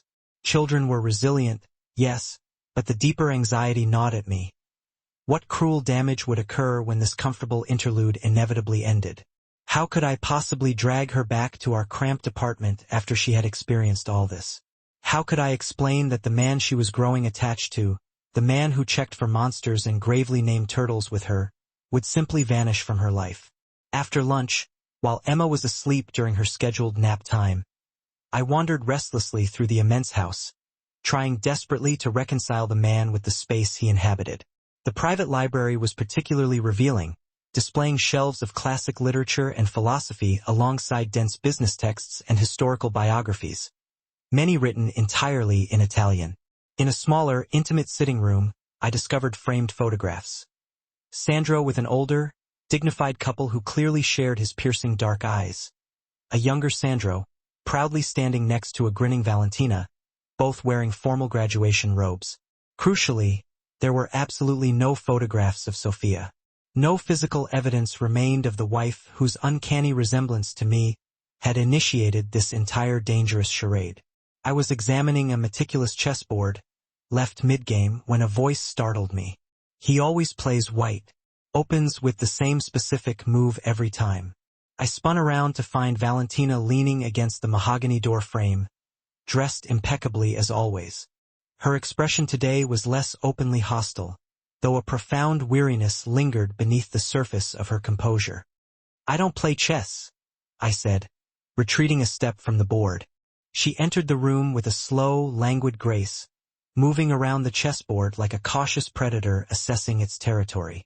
"You have managed to establish quite a significant presence in my brother's highly private home rather quickly." "Not by choice," I reiterated, my voice steady despite the tension. "This arrangement, the entire spectacle, was Alessandro's idea." "Ah yes, the convenient charade," she murmured, her perfectly manicured finger tracing the smooth, carved marble of a white knight. "Except Sandro never executes a plan with only one objective. A wife who looks like Sophia might temporarily fool Rossi, but there is always something deeper." My pulse quickened with alarm. "What exactly do you mean?" Valentina fixed me with her gaze, dark, penetrating, and unsettlingly similar to her brother's. "My brother hasn't permitted a woman to spend a single night in this house since Sophia died. Not one. And suddenly, you and your daughter are installed in the entire East Wing, complete with overflowing wardrobes of designer clothing and staff dedicated solely to your comfort." "It's for protection," I argued immediately. "He has dozens of secure, safe houses across the city for mere protection," she cut in sharply. "Penthouses with better security protocols than the Federal Reserve." Yet he brought you here to our private family home. The implication hung between us, too significant and terrifying to ignore. I still don't understand what you are suggesting. Valentina moved closer, her gaze sweeping over me with chilling, clinical assessment. I am suggesting, Olivia Reed, that you proceed with extreme caution. My brother is not a man who develops deep attachments easily. But when he finally does— She paused, shaking her head slowly, her expression bleak. He doesn't let go. Not ever. A chill, cold and sharp, feathered down my spine. Is that a threat? I demanded, my voice tight. A warning, she corrected, her tone flat and precise, like the blade of a stiletto. From someone who knows him better than anyone ever will. Whatever calculated game you think you're playing, I assure you, I am not playing any game, I interrupted, the raw edge of anger finally flaring hot in my chest. Your brother dragged me and my daughter into his dangerous, murky world without so much as a by your leave, without my consent. I'm just fighting to keep Emma safe, trying to navigate this situation until it's definitively resolved. Something in Valentina's perfectly sculpted expression shifted, softening by a fraction of a millimeter. Your daughter, the one variable I truly didn't anticipate, she sighed, the sound carrying a strange, almost human weight. In that moment, she looked less like the calculating predator I'd first encountered and more like a woman burdened by memory. He was going to be a father. Did he tell you that much? I nodded, the memory of Sandro's quiet revelation about his pregnant wife resurfacing. A daughter? Valentina continued, her voice uncharacteristically gentle, almost frail. They'd already named her Algra Joy, a beautiful name for a life that was never lived. Her gaze drifted momentarily to the large window, toward the manicured garden where Emma had been happily playing earlier. When we lost them both, the mother and Algra Joy, something crucial in Sandro broke. The fiercely loyal, hot-tempered brother I knew disappeared, replaced by someone colder, more calculating, obsessed with control. I'm sorry, I said softly, meaning it deeply, despite my exhaustion and weariness of this entire terrifying situation, and of this formidable woman before me. So am I, she replied. Her focus snapped back to me, sharp and ruthlessly assessing. But for the first time in 6 years, I've seen genuine glimpses of the old Sandro when he watches your daughter. And when he speaks of you, an acute uneasiness, a twisting knot of guilt and desire, tightened in my stomach. I can't be a replacement for what he lost. No, she agreed, surprising me completely with the blunt honesty of her response. And if that's all you were, a simple replacement, a fleeting distraction, I would have already ensured your immediate departure. The threat was delivered so casually, so devoid of emotion, that it took my brain a moment to process the sheer finality of her words. But I suspect you're something else entirely to him. What? A second chance? I whispered, the concept staggering in its implications. Valentina took a deliberate step back, the fragile moment of vulnerability vanishing entirely behind her polished, impenetrable facade. The question is whether you're worthy of it. Before I could formulate any kind of response, her phone chimed. She checked the screen, and her expression instantly darkened, a shadow passing over her features that spoke of immediate danger. I need to find my brother immediately. He's in the city, I said, alarmed by the sudden, rigid tension that had seized her posture. Business meetings, Isabel said. Valentina's laugh was a sharp, brittle sound utterly devoid of humor. Is that what he told you? How incredibly convenient. She stalked toward the door, then paused on the threshold, her eyes like twin lasers boring into me. Stay inside. Keep your daughter close at all times. Tell security if anyone approaches the perimeter who isn't family. What's happening? Fear, cold and metallic, clawed at my throat. Is it Rossi? Always, she confirmed grimly, the word heavy with resignation. But this time my idiot brother has gone to meet him, alone. Her gaze pinned me, holding me frozen. Apparently Rossi requested it. Claimed he had specific information about you that Sandro would want to hear privately. Ice. Not just a chill, but a solid shard, slid down my spine. Information about me? There's nothing to know. My life has been painfully, pathetically normal. Something akin to pity, a rare and fleeting emotion, crossed Valentina's features. Everyone has secrets, Olivia Reed. Even those who think they don't. With that cryptic and utterly terrifying statement, she was gone, leaving me stranded in the sudden silence with a growing, suffocating sense of dread. What could Franco Rossi possibly know about me that would be valuable enough to lure Sandro into meeting him alone, unarmed and unprotected? My life before Sandro had been agonizingly ordinary. A struggling single mother, constantly overworked, perpetually underpaid, clinging to survival. Nothing that could remotely interest a monster like Franco Rossi. Unless a deeply buried memory surfaced, a toxic residue I had spent years trying and failing to forget. Emma's father hadn't simply abandoned us when I'd revealed the pregnancy. There had been a darkness far more profound, an act of violence, a threat I'd never shared with a single soul, not even in the official documentation surrounding Emma's birth. Could Rossi have somehow uncovered that buried history, the precise reason I ran so far and so fast? The very thought made me feel physically ill. I rushed immediately to find Emma, needing to assure myself with my own eyes that she was still safe, still physically present. I found her with Isabel in the sprawling, sunlight-filled playroom, happily building a magnificent tower with blocks that undoubtedly cost more than my monthly rent ever did. "Mommy, look, I made Sandro's house," she exclaimed, pointing proudly to an impressive structure that indeed resembled the mansion's imposing architecture. "It's beautiful, sweetheart," I said, forcing a genuine-sounding smile despite the mounting, hysterical anxiety churning inside me. "Isabel, may I speak with you for just a moment?" In the hallway, I kept my voice barely above a whisper. Valentina seemed deeply concerned about something involving Sandro and Rossi. "Do you know exactly what is happening?" Isabel's flawless professional demeanor slipped slightly, revealing a flash of genuine, tight-lipped worry beneath. "Mr. Castellano left explicit instructions that you and Emma were to remain inside the premises today. With enhanced security," she hesitated, glancing down the hall. "Beyond that, I am not privy to the operational details." "But something's wrong," I pressed, desperation overriding politeness. "I need to know if Emma is in immediate danger." "The security team has locked down the entire property," she assured me, her voice regaining some control. "No one enters or leaves without Mr. Castellano's direct authorization. You are as safe here, behind these walls, as anywhere in the city." It wasn't entirely reassuring, but given the circumstances, I had little choice but to accept it.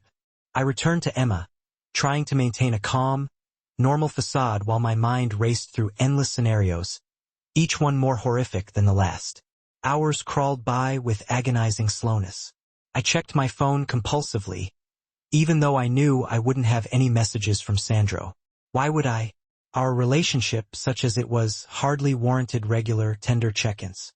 Still, as the late afternoon stretched into evening with absolute silence, my concern deepened into something urgent, heavy, and undeniably personal. Emma sensed my distraction during dinner, picking listlessly at her food with unusual quietness. "Is Sandro coming back?" she finally asked, her eyes large and serious. "Of course he is, sweetheart. This is his home." "But you're worried," she stated simply. Her perception could sometimes be startlingly acute for a 6-year-old. "I can tell." I forced another reassuring smile, trying to smooth out the fear lines I knew were etched around my eyes. "Grown-ups worry about silly things sometimes. Nothing for you to be concerned about, sweet pea." After putting Emma to bed, I paced my room like a trapped animal in a gilded cage. The mansion suddenly felt cavernous and too large, too empty, the silence oppressive, pressing down on my eardrums. Against every better judgment and every shred of common sense, I found myself drawn to Sandro's study. The one room Isabel had indicated was strictly, unequivocally private. The door, surprisingly, was unlocked. I hesitated on the threshold, knowing intrinsically that I was crossing a major line, yet completely unable to stop myself. Inside, The space was exactly what I would have expected. Intensely masculine, elegantly appointed, dominated by a massive desk of dark, imported wood. Bookcases lined one wall, smelling faintly of old leather and fine paper, and a polished bar cart occupied another. The third wall held something entirely unexpected, something that seized my breath. A massive corkboard was covered densely with papers, stark photographs, and an intricate web of red string connecting various elements. I moved closer, my heart slamming against my ribs, instantly recognizing Franco Rossi's face in several grainy photos. Documents written in rapid Italian covered portions of the board, along with what appeared to be detailed shipping manifests and complex financial records. At the terrifying center of the board was something that made my blood run instantly cold. A photograph of me, taken outside my old apartment building months ago, judging by the heavy winter coat I was wearing. Next to it, a school picture of Emma that I recognized from last year's class photo package. He'd been watching us. Sandro had been tracking our movements, scrutinizing our lives, long before our contrived encounter at the restaurant. Trembling violently, I stepped back, accidentally knocking hard into the edge of the massive desk. Papers scattered noisily to the polished wood floor. As I bent down quickly to collect them, a familiar, hated name jumped out at me from a report header. Jason Miller, Emma's biological father. My hands shook so hard I could barely gather the documents, but I scanned their contents with a growing, sick horror. Police reports, records of suspicious financial transactions, a blurry mugshot of Jason, and most damning of all, a paternity test dated just 3 days ago, confirming Jason Miller as Emma's biological father. Sandro had known. Perhaps not initially, but he had recently discovered the devastating connection between Emma's father and Rossi's criminal organization. Jason hadn't just walked out and abandoned us. He had been actively working for Rossi all along. The low-level dealer I'd briefly dated had apparently risen ruthlessly through the ranks to become one of Rossi's trusted, brutal lieutenants. And now Sandro, armed with this explosive private knowledge, had gone to meet with them alone. Finding anything interesting? I whirled around, my heart leaping into my throat, to find Valentina standing silently in the doorway, her expression utterly unreadable, leaning against the frame like a statue of ice. How long has Sandro known about Emma's father? I demanded, too distraught, too far past the point of pretense, to attempt a lie. Since yesterday, she answered coolly, entering the room with measured, deliberate steps. One of our informants recognized your photo, made the connection to Miller and Sandra, blindly, foolishly, went to confront them alone. Panic, thick and suffocating, clawed at my throat. That's suicide. My brother rarely acts without calculation or absolute leverage, Valentina conceded, though a shadow of concern darkened her eyes. But where you're concerned, his judgment has been severely compromised. We have to help him, I insisted, moving frantically toward the door. Call your men, your security, whatever resources your criminal empire possesses.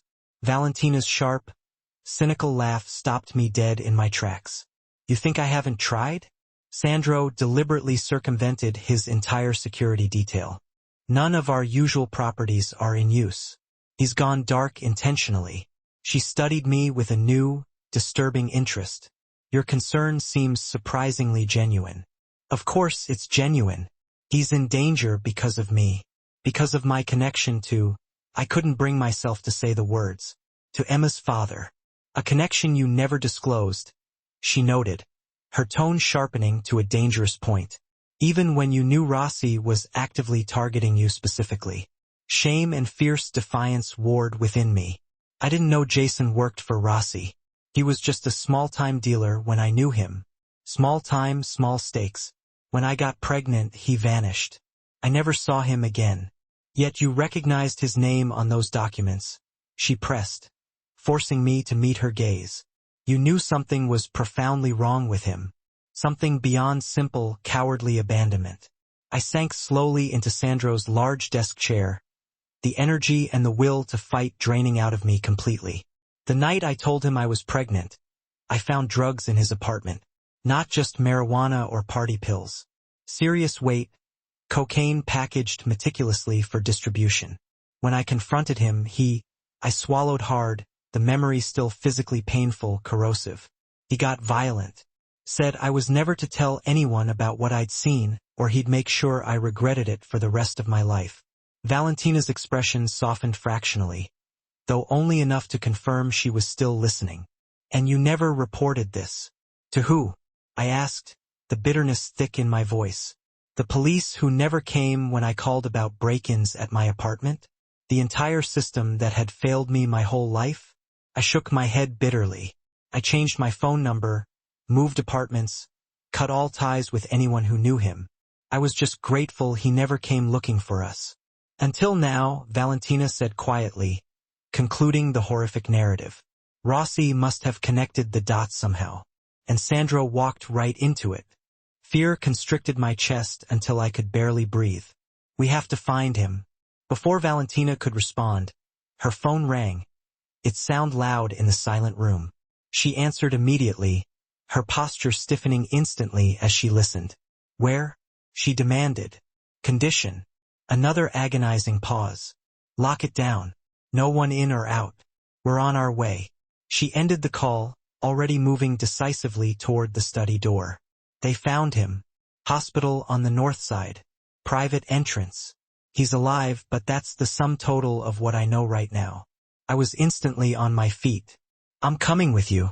Your daughter will be safe with Isabel, she countered firmly, attempting to assert control. I'm not asking permission, Valentina.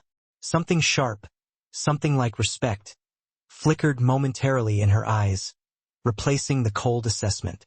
Perhaps I underestimated you, Olivia Reed. She gestured toward the door. The car leaves in 3 minutes exactly. Don't make me wait. The drive to the hospital passed in an intense, suffocating silence. The city lights blurred outside the window as Valentina's driver pushed the heavy sedan well beyond any legal speed limits. My mind raced, a terrible kaleidoscope of possibilities spinning. Sandro broken, bleeding, dying because of my past, because of a terrible, hidden connection I should have disclosed the moment I recognized Rossi. The hospital's private entrance was guarded by several heavily built men I instantly recognized from Sandro's personal security team. They nodded to Valentina with deep deference, their expressions grim and set. A white-coated doctor met us in a pristine, sterile corridor, speaking rapid, urgent Italian that I couldn't follow, only the terrifying tone registering. Valentina's face remained impassive, an iron mask, but I caught the slight, almost imperceptible tremor in her tightly clasped hands. How bad? I asked when the doctor finished his rushed report. 3 broken ribs, punctured lung, concussion, multiple lacerations. She translated clinically, though her voice wavered slightly, just enough to show the strain. He was conscious when they found him, which the doctor assures me is promising. Can I see him? Valentina studied me for a long, piercing moment, analyzing my very core. Why? What is he to you, truly? This man you barely know, whose brutal world terrifies you, whose life runs contrary to everything you claim to value. The question pierced through my defenses, demanding an honesty I had desperately been avoiding. What was Sandro to me? Protector, captor, a dangerous, intoxicating temptation? Something far more profound that I didn't yet dare to name? He's someone who checked under my daughter's bed for monsters, I said simply, the truth of it ringing clear. Someone who remembers how I take my coffee without having to ask twice. Someone who looks at me and actually sees me, sees Olivia. My voice broke slightly, betraying the raw emotion. And he's hurt, possibly dying, because of me. Something fundamental in Valentina's expression shifted once more, finally softening into recognition. Room 312, she said after a moment, the command softer than before. I'll give you a few minutes before I go in. The private room was dimly lit. The only sounds the steady, rhythmic beeping of monitors beside the bed where Sandro lay. I paused in the doorway, my heart constricting painfully at the sight of him. His imposing, dominant presence was starkly diminished by the sterile hospital setting. His olive skin pale against the white sheets, dark, angry bruises blooming along one side of his face. Bandages wrapped tightly around his torso, visible above the blanket pulled to his waist. I approached quietly, not wanting to wake him if the medication had finally claimed him. His eyes opened instantly at my soft footsteps. However, still sharp and intensely alert despite the powerful pain medication I was certain coursed through his system. Olivia. My name emerged as little more than a coarse whisper from his split, swollen lip. You idiot, I said, hot tears finally threatening to spill despite my best efforts to maintain control. What were you thinking? Going alone?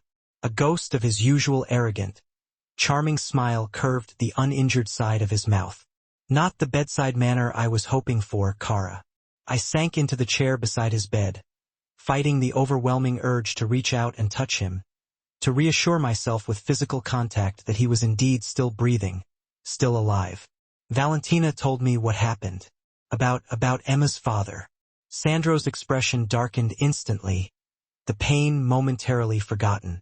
Miller works for Rossi, has for years. Specializes in particular kinds of enforcement.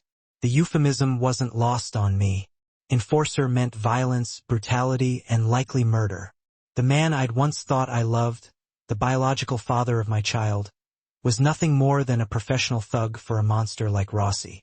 I didn't know, I whispered, needing him to believe me absolutely. When I knew Jason, he was just a small-time dealer. I swear if I'd known he was connected to Rossi. I know. Sandro's hand moved slowly across the blanket, finding mine. His grip was weaker than his usual iron clasp, but still warm, still grounding, still fundamentally Sandro. Your face when you saw Rossi at the restaurant. That wasn't recognition of an accomplice. You had no idea. Relief, pure and total, flooded me at his unquestioning trust. What happened today? Why did you go alone? Pain flickered across his features as he carefully shifted position. Rossi contacted me directly. Said he had information about your past that I should hear privately. Professional courtesy, he called it. Sandro's laugh was bitter and harsh, ending in a wince. I suspected a trap, of course, but I needed to know what he knew about you.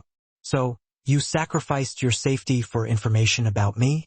I couldn't keep the disbelief and horror from my voice. That's insane. That's business, he countered, his eyes heavy-lidded. Information is power. I needed to know what I was truly dealing with in you. And now you do, I said quietly, gesturing toward his battered body. You know Emma's father works for your enemy. Sandro's gaze was steady, penetrating despite his weakened state. I know the man who contributed DNA to creating Emma is a criminal of the worst kind. That doesn't make him her father. His hand tightened around mine, a surge of possessive strength returning. A father protects, provides, loves. He did none of these things. The simple, irrefutable truth of his words made my throat tight with emotion. What happens now? Rossi knows your weakness. He knows how to hurt you through me. Sandro's eyes darkened at my words, a terrifying intensity flaring beneath the exhaustion. My weakness, he repeated, his voice dangerously low. Is that what you think you are to me? I glanced down at his battered body, the brutal evidence of violence he'd endured because of his fierce connection to me. The facts speak for themselves. Rossi used me to lure you into a trap. Rossi miscalculated, he said with quiet, absolute conviction. He believes caring for someone makes you vulnerable. He doesn't understand it can also make you exponentially more dangerous. A chill ran through me at the controlled, simmering fury beneath his words. Even grievously injured, Sandro Castellano radiated lethal intent. What did they do to you?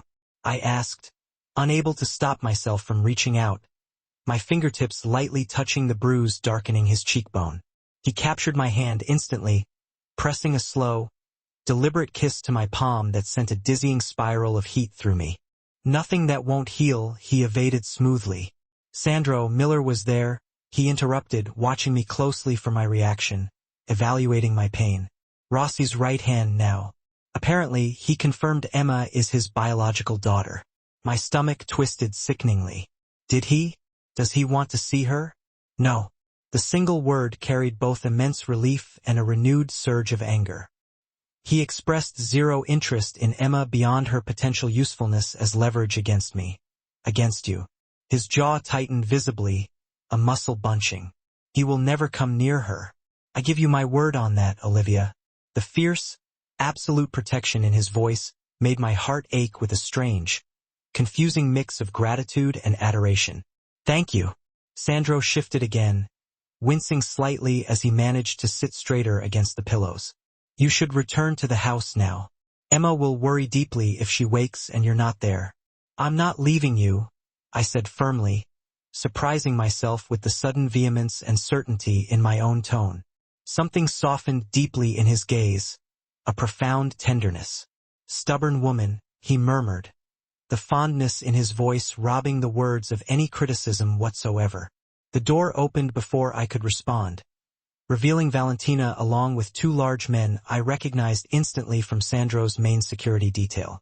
The doctor says you can be moved to the house by early morning, Valentina informed her brother, her clinical tone finally belied by the sheer relief evident in her eyes. I've already arranged for specialized private nursing staff to be installed in the East Wing. Sandro nodded, his expression shifting seamlessly into the commanding, authoritative presence I'd first encountered at the restaurant. Even in a hospital bed, diminished and injured, he still exuded absolute authority. Rossi will be watching the house, he stated. Double the perimeter security. No one enters or leaves without my direct, explicit authorization. Already done, Valentina confirmed. And the other matter? Her gaze slid meaningfully to me, silent inquiry in her eyes. Is being handled, Sandro replied cryptically. Have Paolo bring the car immediately for Olivia. She needs to return to Emma. I started to protest, but Valentina was already issuing instructions crisply to one of the men. Sandro's hand squeezed mine gently, definitively. Go to our daughter, he said quietly, the possessive pronoun sending a fresh, powerful jolt through me. I'll be home tomorrow. Our daughter. The casual, sweeping claim should have alarmed every single rational fiber in my being. Instead, it felt strangely, profoundly right, as though he had been a necessary, integral part of our lives for far longer than the handful of dangerous days since our first meeting. Promise me you won't do anything reckless, I urged, reluctant to leave, despite my concern for Emma's waking eyes. The ghost of a genuine smile touched his lips, briefly illuminating his tired face. Define reckless, Olivia. Sandro. I promise I will come home to you, he said, his tone deadly serious now, his focus absolute. Both of you. That's the only promise that truly matters. Valentina cleared her throat pointedly from the doorway. I rose reluctantly, my hand lingering in Sandro's until the last possible moment before I pulled away entirely. Be safe, I whispered, pressing a gentle, quick kiss to his forehead before I could fully question the impulsive gesture. His eyes darkened with an emotion too complex and too deep to name. Always. The drive back to Sandro's mansion. *our temporary home, I reminded myself fiercely. Passed in a blur of late city lights and jumbled, terrifying thoughts. The shattering revelation about Jason Miller, Emma's biological father, had shaken me to my core, more than I wanted to admit. Not because I harbored any lingering feelings for the man, but because his true, deep-seated connection to Rossi created a relentless danger I had never anticipated, a threat that was genetic as well as external. And then there was Sandro, wounded, battered, near death because of me, yet still radiating that unshakable, dangerous strength. His promise to come home to us echoed in my mind, along with that casual, deeply unsettling claim, our daughter. It was as though Emma was already his in some fundamental way that transcended blood, marriage, or legal documentation.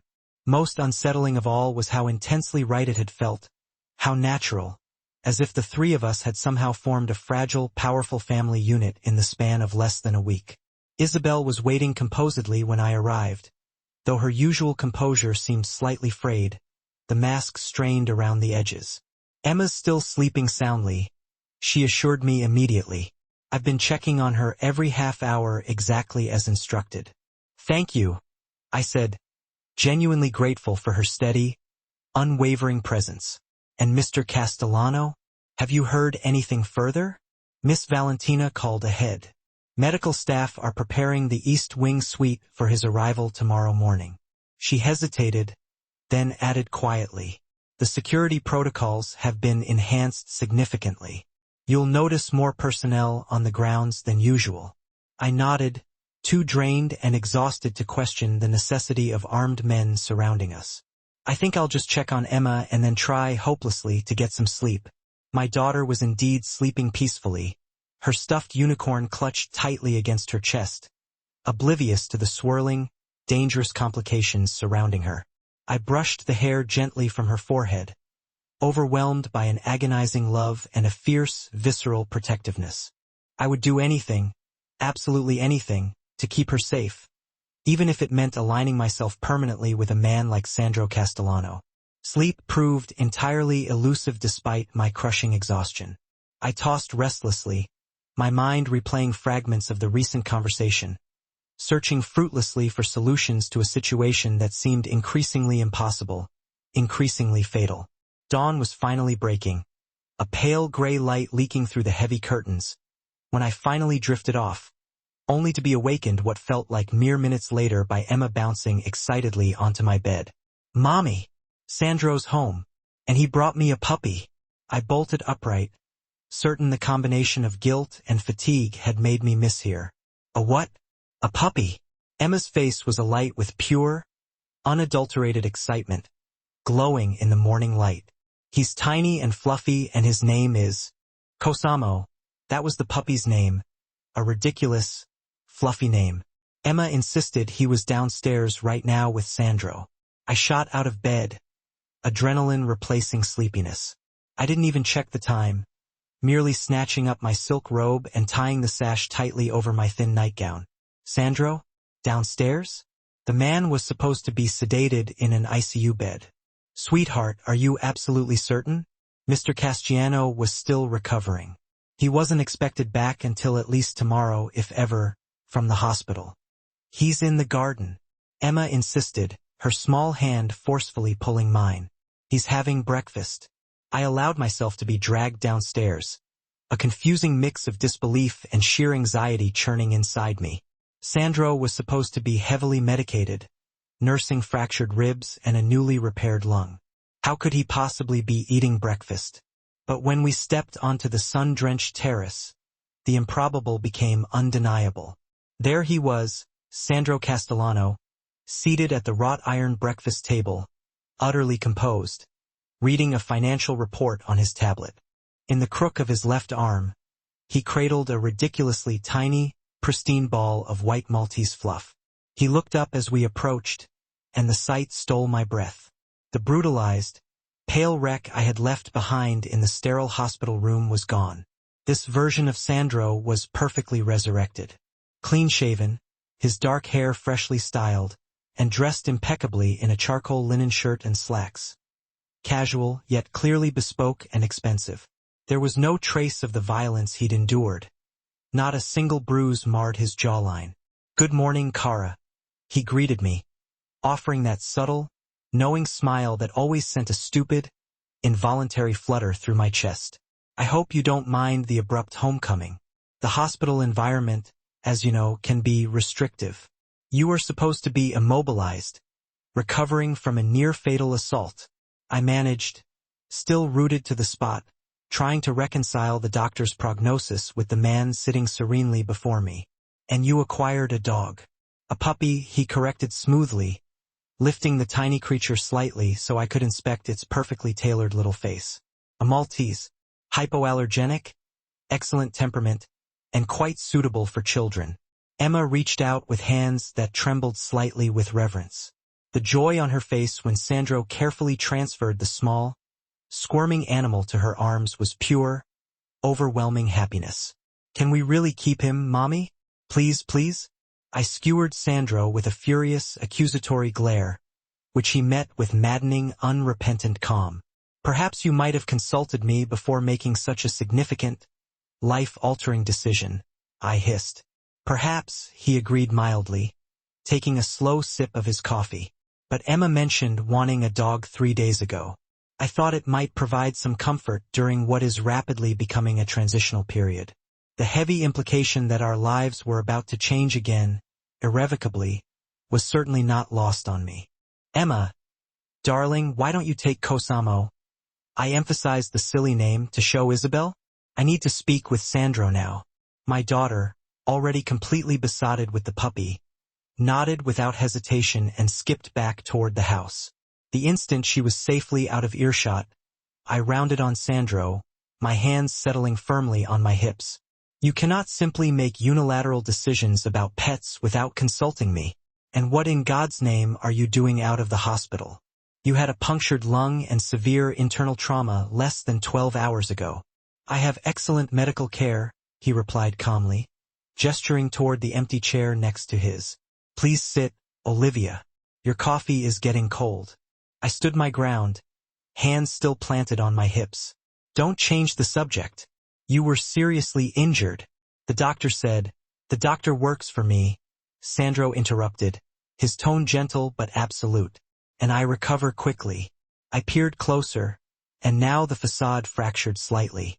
I could detect a fractional stiffness in the way he held his torso, a carefully controlled, shallow depth to his breathing that confirmed his broken ribs were still causing significant pain. He was masking the weakness brilliantly, but he was unquestionably still injured. You are going to completely re-injure yourself. I sighed, the fight draining out of me as I finally slumped into the offered seat. And we still absolutely need to talk about the dog. Puppy, he corrected again, the ghost of a triumphant smile playing at the corners of his mouth. And yes, Olivia, I concede. I should have consulted you. It won't happen again. His immediate, easy capitulation was startling, unnerving even. It won't happen again because we won't be here much longer. I reminded him, the forced resolve making the words taste like ash on my tongue. Once the Rossi situation is finally resolved, Emma and I will return to our own lives. The arrangement is temporary. A profound darkness settled into the depths of Sandro's eyes, extinguishing the mild amusement. That, I am afraid, may be significantly more complicated now. Because of Jason Miller? I managed, forcing my voice to remain steady despite the sudden, visceral flutter of panic his ominous tone provoked. He reached for his coffee cup, the movement slow and careful, a subtle indicator of his physical constraint. Partially, Rossi now knows you are closely connected to me. More critically, he knows about Emma, and he understands her biological connection to Miller. Which means, I pressed, dread gripping me. Which means, Sandro stated quietly, his voice dropping to a serious register, that you and Emma will never be truly safe without permanent protection. The implication hung between us, heavy and suffocating. Define permanent, I said, repeating the question I'd asked him days earlier, feeling dangerously exposed. Sandro's gaze was steady, penetrating, demanding attention. Marriage. The single word hit me with the force of a physical blow, knocking the air clean out of my lungs. Excuse me? A legal union, he continued, completely unfazed. His tone clinical and matter-of-fact, despite the bombshell he had just detonated. This would place you and Emma under the full, unquestionable protection of the Castellano family. Not a charade, Olivia. Not a temporary arrangement. An actual marriage with all the legal security and considerable resources that entails. You cannot be serious, I choked out, scanning his face desperately for any hint of sardonic humor, finding only unwavering resolution. We barely know each other, Sandro. We have known each other for days. We know what matters, he countered instantly, leaning forward slightly. I know you are fiercely protective of Emma. You are intelligent, resilient, and far stronger than you realize. You know I can provide absolute safety, long-term stability, and the kind of limitless resources you could never access otherwise. It is a mutually beneficial equation. That isn't a basis for marriage, I argued hotly, pushing my hair back from my face. That is strictly a business arrangement, a mercenary contract. Something shifted in his intense gaze, the clinical hardness dissolving into a surprising tenderness. Is it only business that makes your pulse race when I am near, Olivia? Was it purely practical consideration that drew you to my hospital bedside last night, defying Valentina's orders? Was it merely strategic alliance that made you pull me into that hallway kiss? Heat instantly scorched my cheeks at the blatant reminder of my impulsive actions. Physical attraction, even strong chemistry, is not enough for a lifetime commitment, I managed, pulling my hand back slightly, though not fully away. No, he agreed, surprisingly compliant. It is merely a foundation upon which other, more crucial things can be built. He reached across the polished table, his hand decisively covering mine this time. His touch was warm, possessive. I am not proposing a cold merger, Olivia. I am offering you and Emma a complete future. Protection, certainly, but also genuine possibility. Possibility of what, exactly? I asked, finding myself unable, or perhaps unwilling, to pull my hand free from his grasp, despite every flicker of my rational mind screaming at me to run. Of happiness, he said simply, for all three of us. The stark sincerity in his low voice unexpectedly tightened my throat with emotion. Sandro, your world. It is complicated, terrifying, and dangerous. Look what happened to you just because we were near you. What happened to me, he corrected, his voice firm, was the result of my own arrogant miscalculation regarding Rossi's timeline. A mistake I will not repeat. His thumb began tracing slow, gentle circles on the sensitive skin of my wrist, the slight friction sending unexpected shivers up my arm. As for my world, Olivia, it is already changing. It has been for years. What do you mean? His expression grew notably more serious, weighted with legacy. The Castellano family has been transitioning into legitimate business for the past decade. Banking, high-end real estate development, technology firms, global investments. The old ways, my father's brutal methods, are becoming completely obsolete. Yet Rossi still exists, I pointed out, still threatens you, still operates outside the law.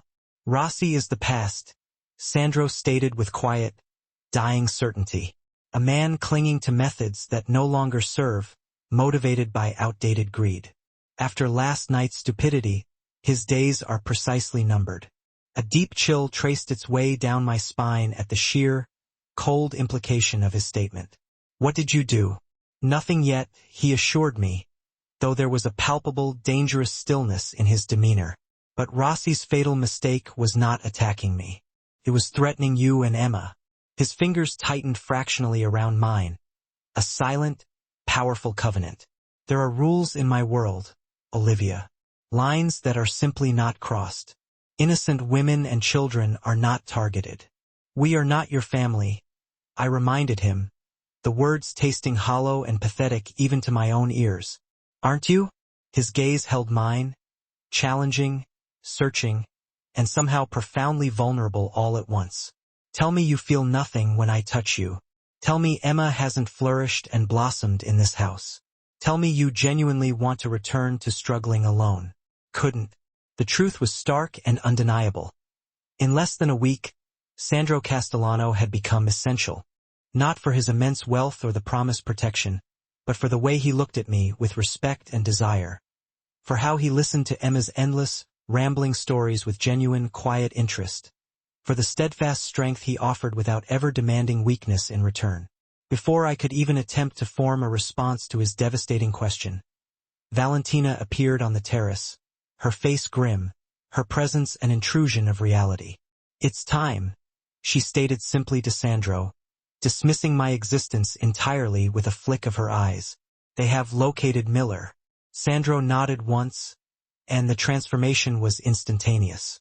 The warm, almost tender man who had just proposed marriage vanished, replaced by the cold, calculating, ruthless head of a powerful enterprise. Bring the armored car around immediately, he commanded, his voice sharp steel. We leave in 10 minutes. No, I said, the word emerging stronger, louder than I felt, echoing the sudden tremor of fear inside me. You are severely injured. You cannot just rush off to confront Emma's father. This is not a confrontation, Sandro replied, his voice controlled and deadly, carrying an undercurrent of absolute steel. It is a negotiation. Negotiation for what? His gaze met mine, unflinching, merciless. For your freedom, Olivia. For Emma's permanent future. He rose carefully from the chair, a necessary, slow movement that betrayed only the slightest flicker of pain from his ribs. I promised you resolution. Today I deliver it. By killing him, the words emerged as barely more than a ragged whisper, a terrible accusation. By removing him as a threat, Sandro corrected, his ethical distinction chillingly pragmatic. The method depends entirely on his cooperation. A cold knot of fear and something darker, a desire for finality, twisted violently in my gut. I am coming with you. Absolutely not. His refusal was immediate, absolute, brooking zero argument. Emma's biological father is about to disappear from her life forever. I pressed, stepping closer. I need to be there. I need to see this. I need to understand what is happening. It is too dangerous. So is leaving me here alone to imagine the worst possible outcome, I countered fiercely.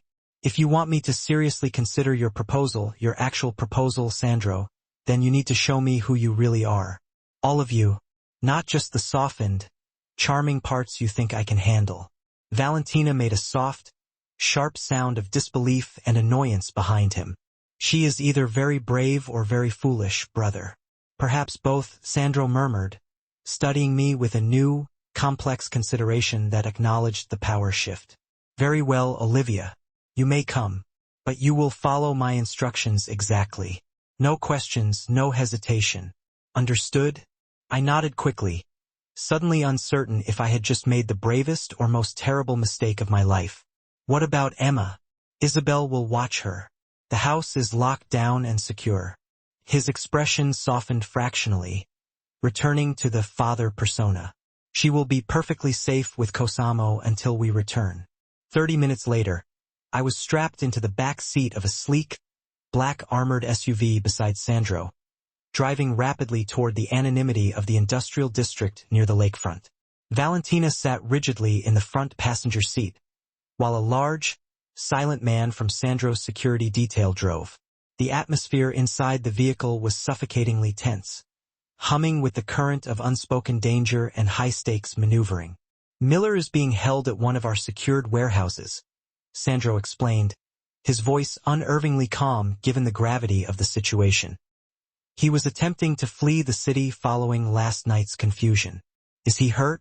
I asked, surprised the question even left my lips, given Jason's recent betrayals. Not yet, Valentina answered coldly from the front seat, without turning around. Sandro shot his sister a silent, sharp warning look before returning his focus to me. Miller has certain information we require regarding Rossi's operational structures. In exchange for that information, he will be offered certain considerations. Such as? A new identity, immediate relocation to a non-extradition country, and sufficient seed funds to start a new life. Sandro's expression remained perfectly neutral, a mask of business severity. In return, he permanently relinquishes all parental rights to Emma and agrees never to attempt contact with either of you again. The utterly clinical, precise way he outlined the complete obliteration of a man's identity and family tie should have horrified me. Instead, I felt a detached, profound sense of peace. And if he refuses the terms? He won't, Sandro stated with chilling, quiet certainty. The warehouse materialized ahead, an anonymous, unremarkable concrete monolith, giving no outward clue to the high-stakes drama contained within.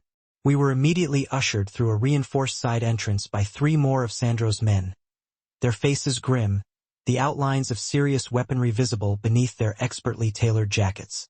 Inside, the cavernous industrial space had been rapidly converted into a bizarre, temporary office. Luxurious leather chairs, a highly polished mahogany table, and even a fully stocked bar cart with glittering crystal decanters stood in stark, incongruous contrast to the rough concrete walls and exposed ductwork. And there he was, seated in one of those leather chairs, his hands bound loosely before him. Jason Miller. 6 years had profoundly changed him. The boyish, reckless good looks I had once found so charming had hardened into something sharp, strained, and cruel. His expensive suit and impeccably cut hair spoke of new money, but his eyes were exactly the same, calculating, shallow, and entirely devoid of empathy. His eyes widened in immediate shock when he registered my presence. "Olivia? What the hell is this?" "Hello, Jason," I said, surprised by the detached steadiness of my own voice. "It has been a while." Sandro instantly moved to my side, his hand settling low and possessively on the small of my back. The possessive weight of the gesture was not lost on Jason, whose face darkened with immediate, bitter understanding. "So the rumors are true," he sneered, licking his dry lips. "Castellano's latest acquisition is my baby mama. What a small, sick world." Sandro moved with a speed that defied his recent injuries. One moment he was a stabilizing weight beside me. The next, he was looming over Jason, radiating deadly, immediate intent. "Speak of her with disrespect again." Sandro's voice was a low growl, "and this conversation ends permanently. Are we clear?" The unspoken threat hung thick and chilling in the industrial air. Jason paled visibly, swallowing whatever insolent retort he had prepared. Mr. Miller was just about to explain his precise role in Rossi's recent activities. Valentina interjected smoothly, taking a seat opposite Jason at the table, crossing her legs elegantly. "Specifically, those involving the surveillance and planned break-in at your apartment, Olivia." Jason's gaze darted nervously between the three of us, desperately calculating his options. "I didn't know it was Olivia's place," he finally admitted, his bravado wavering. "Rossi gave me an address, told me to set up the wire. I just sent guys to do the job. And you expect me to believe you didn't recognize the name on the file, the woman who mothered your child?" Sandro's voice was dangerously soft, laced with disbelief. "Reed isn't her real name," Jason countered, momentarily finding courage, looking at me accusingly. "She changed it after she got pregnant. She was Olivia Martinez when I knew her." I flinched, a visceral reaction to the unwelcome resurfacing of my original surname, Martinez. I had abandoned it years ago, not just to escape Jason, but to shed the lingering, temporary identity of the foster system that had haunted me for so long. A remarkably reasonable precaution, given your demonstrated character defects and violent tendencies, Sandro observed coolly, returning to my side. His hand immediately found mine, squeezing gently in a deep, silent gesture of support and ownership. Jason's eyes narrowed, fixed solely on that shared touch. "Playing happy families now, are we? Does she know what you really are, Castellano? What you have done to people?" "She knows what matters," Sandro replied, echoing his earlier, intimate words to me, drawing a profound boundary between us and Jason, "which is significantly more than you ever bothered to learn about her." Feeling a sudden, urgent need to take control of the remaining narrative, I stepped forward slightly. "Why did you never come looking for Emma? For us?" I asked, needing the answer to be voiced aloud. Jason had the fleeting grace to look momentarily uncomfortable, a quick flicker of shame. "I was climbing the ranks," he muttered. "A kid would have been a liability. Bad for the brand." "And now?" I pressed, the anger bubbling in my throat. "Now that you know where we are, who she is." His expression instantly shifted, returning to calculating avarice. Now she's leverage. Rossi saw that. Your billionaire boyfriend here sees it too, or we wouldn't be having this conversation, would we? She is your daughter," I stated, sheer disgust rising and threatening to choke me. "She's DNA," he corrected coldly, without emotion. "Nothing more. A means to an end." I felt Sandro tense violently beside me, his iron control straining against the urge to intervene violently. I squeezed his hand hard, a silent, urgent plea for him to let me finish this, to grant me this final authority. "Then this should be simple," I said, matching his clinical, transactional tone perfectly. "You sign away all parental rights, legally severing all ties. You leave the country and agree never to contact us again. In exchange, you receive a new life and financial security, instead of whatever extremely unpleasant alternative Sandro is currently considering." Jason emitted a short, bitter laugh. "You think it's that easy? Rossi will hunt me down wherever I run.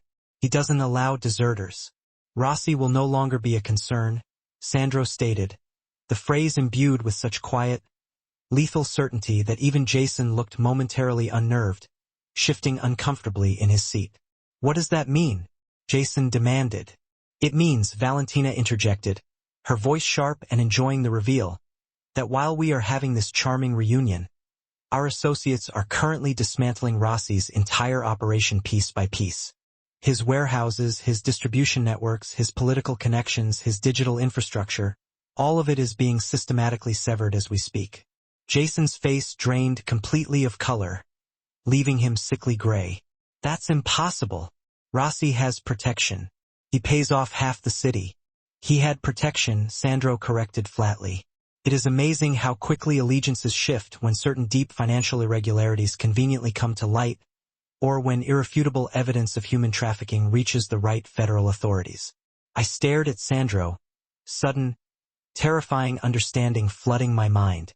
"You've been planning this since the night at the restaurant, haven't you?" "It was scheduled for later in the quarter," he confirmed, his cold gaze never leaving Jason. "Rossi's attack merely accelerated the timeline." Jason visibly slumped in his chair, all resistance leaving his posture. Defeat was evident in every line of his expensive suit. "So that's it? I sign your papers and disappear? That's the deal?" "That is the offer," Sandro confirmed, checking his sleek watch. "It expires in 5 minutes." I watched the final internal war raging within Jason, survival instinct battling pride and greed. Finally, he gave a curt, desperate nod. "I want 2 million cash." 1 million, Sandro countered instantly, without hesitation. "New government identity, prepaid passage to a European country of our choosing, and you never attempt to contact Olivia or Emma again. Any, and I mean any, violation of these terms results in immediate, irreversible consequences. Take it or leave it." "Fine," Jason muttered bitterly. "Get me the damn papers." Valentina produced the documents with suspicious, unnerving efficiency, as though this exact outcome had been laminated and filed weeks ago. As I watched Jason Miller sign away all his parental rights to Emma, with the same careless, bored disregard he'd used 6 years ago when he'd first abandoned us, a profound, almost sacred sense of closure washed over me. This terrifying, unstable chapter of my life was finally ending. The only remaining question was what new, terrifying future was now waiting to begin. The drive back to Sandro's mansion was conducted in an almost absolute silence, my mind attempting to process the sheer weight of what I had just witnessed. Jason would be escorted directly to a private airfield. His new persona was already waiting, his old, damaging life effectively erased by the ruthless efficiency of Sandro Castellano. "Are you all right, Caramia?" Sandro asked quietly as we neared the familiar gates of the estate, his hand resting over mine on the rich leather of the seat between us. I'm not sure," I admitted honestly. "Feels surreal. Final. Like a heavy door closing," he suggested gently, "and a new one opening. If you allow it." I turned to study his severe profile, the complex, dangerous man who had shattered and remade my world in less than 7 days. "Your proposal," I began, needing clarity now that the dust had settled. Was it just about protection? Was it about keeping Emma and me close merely because of some sense of responsibility or debt? His gaze met mine, dark and intensely serious. "I have not felt simply responsible for a woman since I was 20 years old, and that was family obligation. Caramia." His thumb began tracing slow, deliberate patterns on my wrist, a gesture that immediately sent my pulse racing uncontrollably. "What I feel for you, for Emma, is something far more complicated, far more compelling, and infinitely more valuable." "It's still too fast," I whispered, the objection sounding weak and hollow even to my own ears. Perhaps, he acknowledged, his patience remarkable. "But some connections, certain destinies, do not adhere to conventional timelines. From the moment I saw you sitting alone at that restaurant table, something deep inside me recognized something essential within you. Because I look like Sophia?" I asked, the old, festering insecurity finally surfacing. "No," he said, firmly and instantly cutting off the doubt. "Because you look like yourself, Olivia. Strong, resilient, desperately resourceful, and fiercely protective of what you love." His hand tightened, pulling me closer. Sophia was a beautiful, tragic memory from another lifetime. You, Olivia Reed, you are my present. And if you will allow it, you are my future. We pulled through the towering gates of the Castellano mansion. The familiar, imposing structure suddenly looked entirely different in my eyes. No longer a temporary sanctuary or gilded cage, but a tangible potential home. As we stepped from the armored vehicle, Emma came racing across the wide, perfect lawn, Cosamo bounding awkwardly and enthusiastically at her heels. A small, ridiculous white shadow. "Mommy! Sandro!" she called, her face illuminated with pure, unadulterated joy. "Look, Cosamo can fetch the ball." Sandro, despite his pain, instantly crouched to her level, wincing slightly as his injured ribs protested, yet concealing the discomfort perfectly. "Can he now? What a clever, talented puppy. Perhaps you can show me all his tricks after dinner. Can we eat in the garden, please? Near the fish fountain?" Emma's eyes, bright and identical to my own, pleaded with the irresistible expression she had clearly already learned was profoundly effective on her new protector. "If your mother agrees," Sandro replied, glancing up at me. The question in his dark gaze went far deeper than dinner arrangements. It sought confirmation of the future. Looking at them together, my bright, beautiful, finally safe daughter, and this dangerous, complex, yet profoundly honorable man who had, in the space of a single terrifying week, become utterly essential to both of us. I felt a final tectonic shift occur within me. A profound recognition. A certainty. "The garden sounds perfect," I said, my answer encompassing far more than just our evening meal. "I think we would all like that very much." Sandro's answering smile was breathtaking. A genuine, unrestrained expression that momentarily transformed his severe features into something magnificent. It told me he understood precisely what covenant I had just accepted. He rose, moving with that fluid, careful grace that still made my heart accelerate. "Welcome home, cara mia," he murmured, his lips brushing softly against my temple in a gesture that sealed an absolute, permanent promise. "Welcome home." My flag sings wipers to the sky.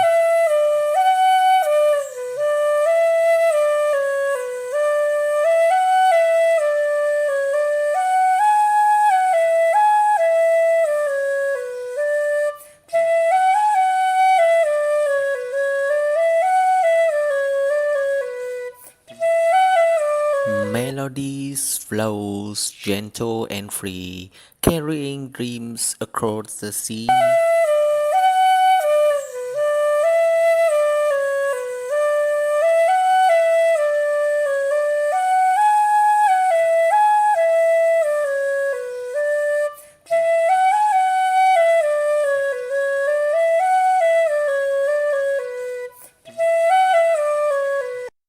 In every note a piece of me, forever here in harmony.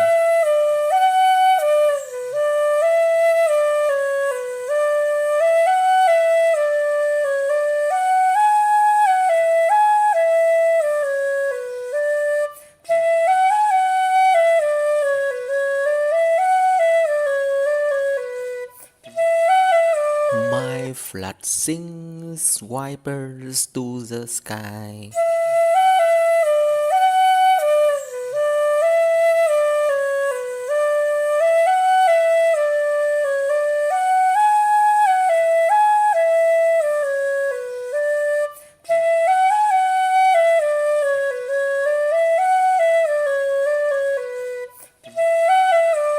Melodies flows gentle and free, carrying dreams across the sea.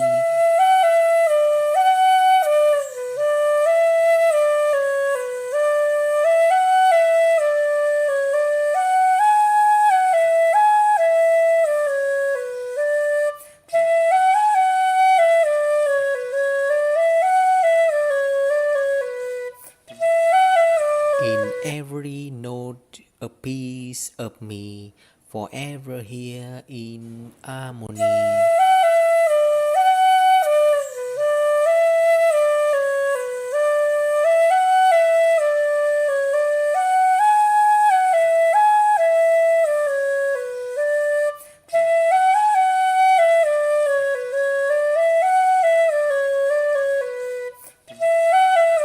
Music lives inside my heart.